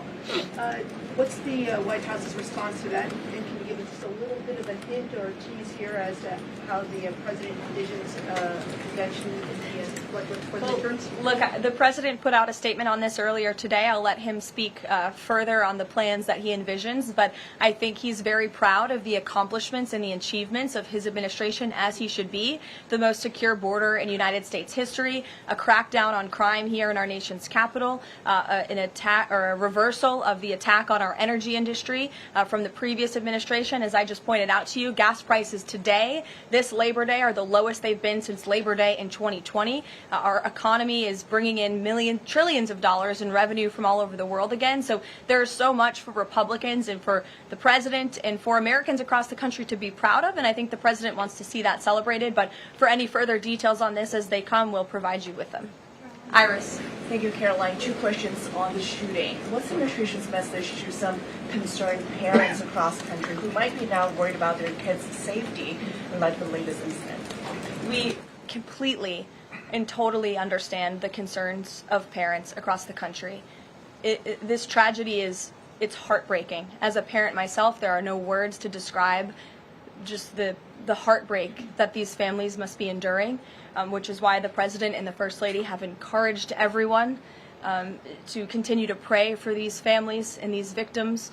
And it's why this administration is focused on removing public safety threats from our communities. And in fact, I can share with all of you that last night in Washington, D.C., when arrests were being made, there was an arrest of a juvenile right here in D.C. in Ward 7 for threats to kidnap and injure, receiving stolen property, possession of a large capacity feeding device, unlawful possession of firearms and ammunition. A search warrant was executed, 7 firearms were recovered, and the juvenile was arrested after an investigation was initiated based on social media posts allegedly threatening violence towards a school.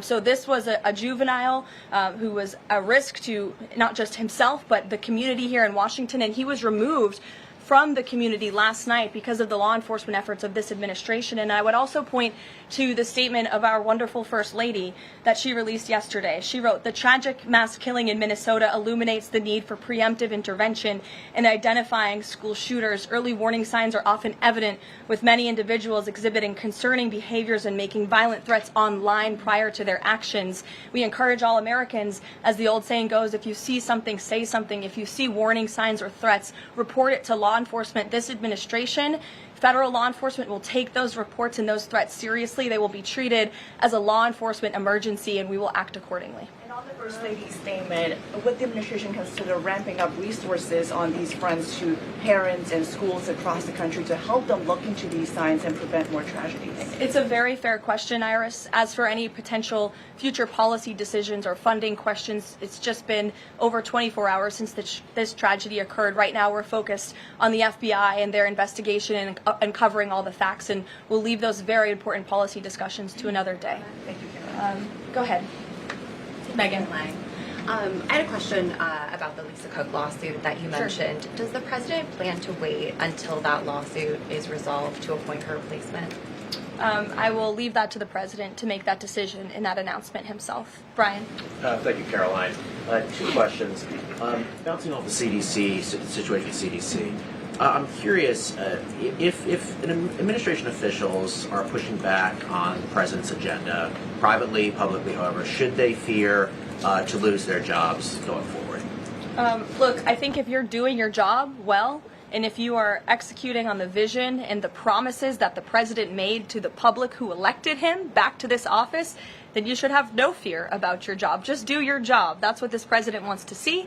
He wants to see people solving problems. He wants to see the people who have the privilege of serving the American taxpayer and the federal government abiding by the wishes of the American taxpayers who overwhelmingly reelected him in this cabinet to make America great again, or in this case, make America healthy again. On the Intel deal, where the U.S. got a stake in that company, there's two things I want to ask about that. The first is, what did the U.S. get back in return for that deal? And the second thing is, what are the future plans for giving any form of money to another company? It could be through the CHIPS Act, like this deal, or some other form of funds. What are the plans there by this White House administration? Well, look, as you know, Brian, very well, because you cover it often, the Intel deal is still being ironed out by the Department of Commerce. The T's are still being crossed, the I's are still being dotted.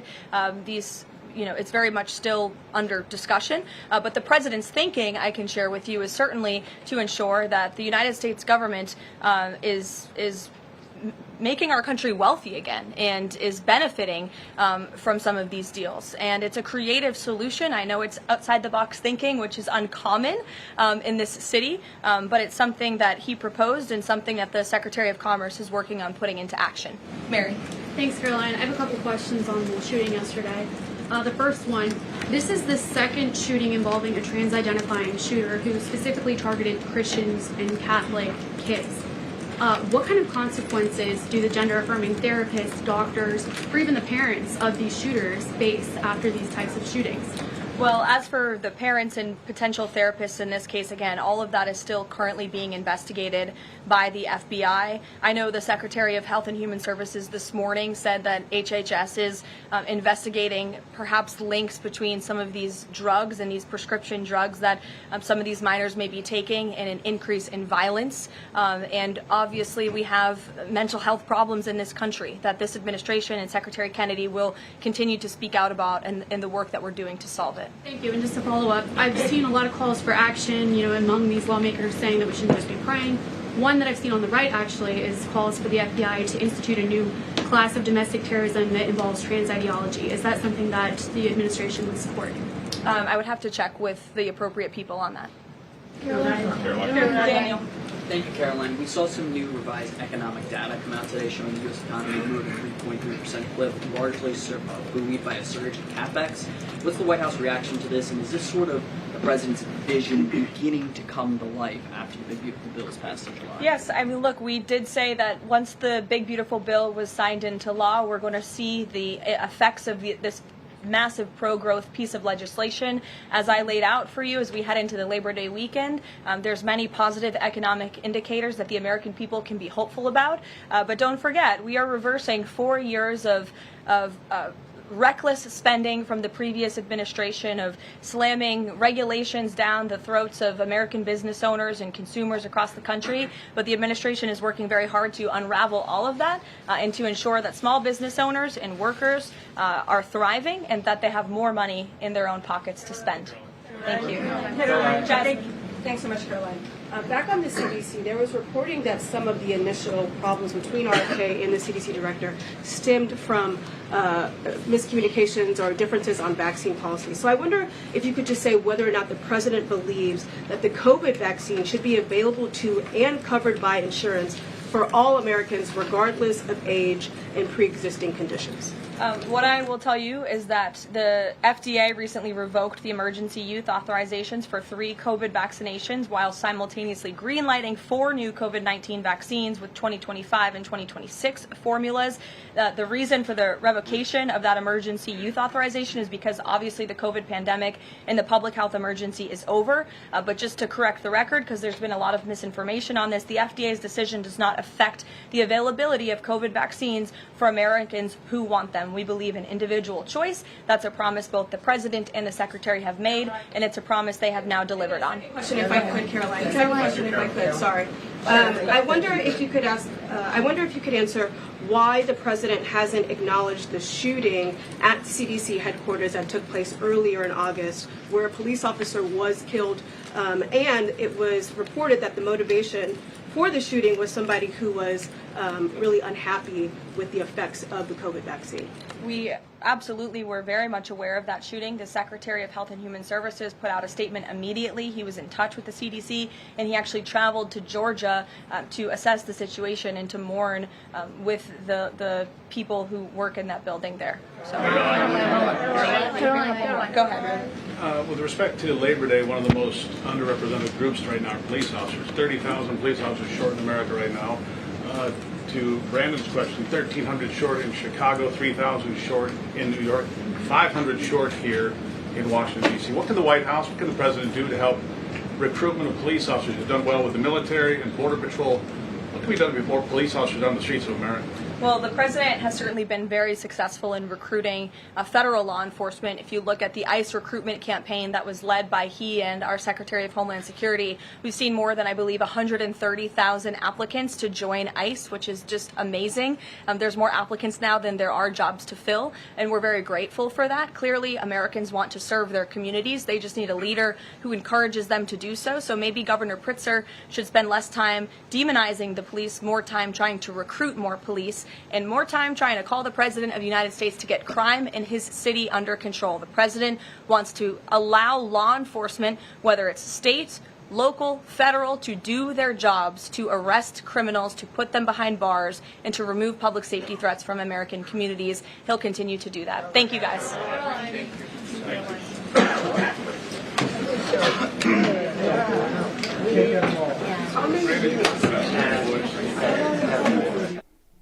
Some great important questions from friends in the media regarding staffing in so many of these cities to the violent crime, especially against Black Americans, and those names that have gone untold for countless weeks, months, years in some cases, with the exception of very few in the new media focused on getting the truth out there now. So All Family Pharmacy is one that does fight for the truth, especially medical freedom. allfamilypharmacy.com/biohacking, the Labor Day sale.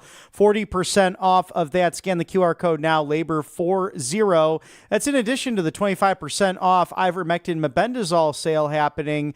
And that is all including the 10% off that's been going on for some time now.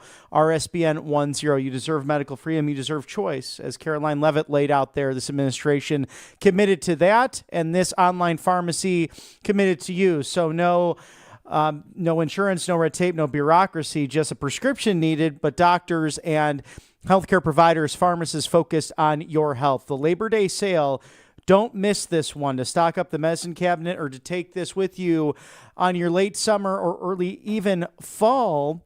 fall vacations as well, with 40% off today.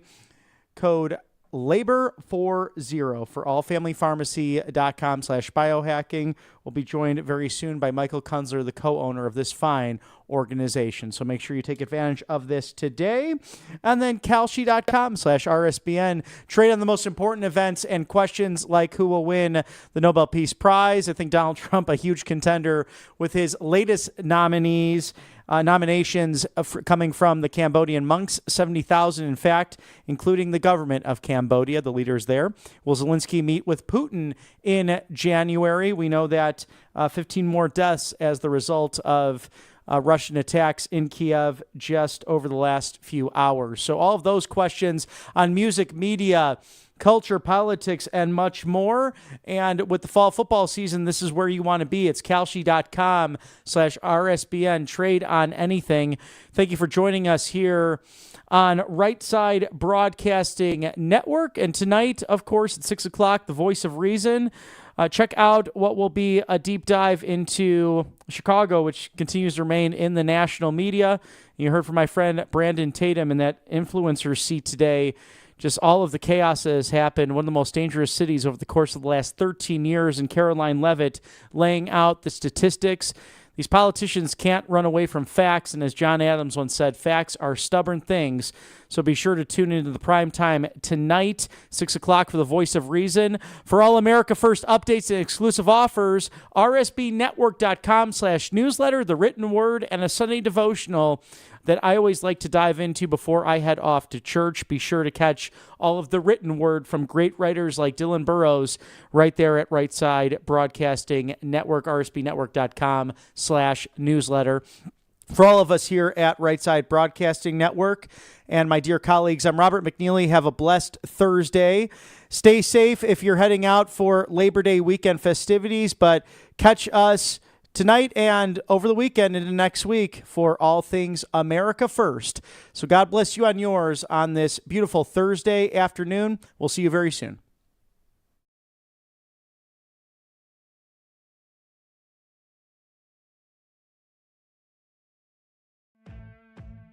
Welcome to Right Side Broadcasting Network, your trusted conservative news outlet. At RSBN, we deliver the truth when the mainstream media falls short.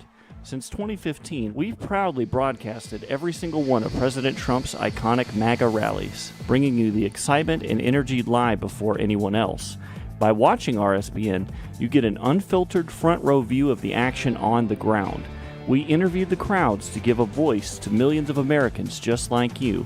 We show you President Trump's speeches in their entirety, free from interruptions and censorship.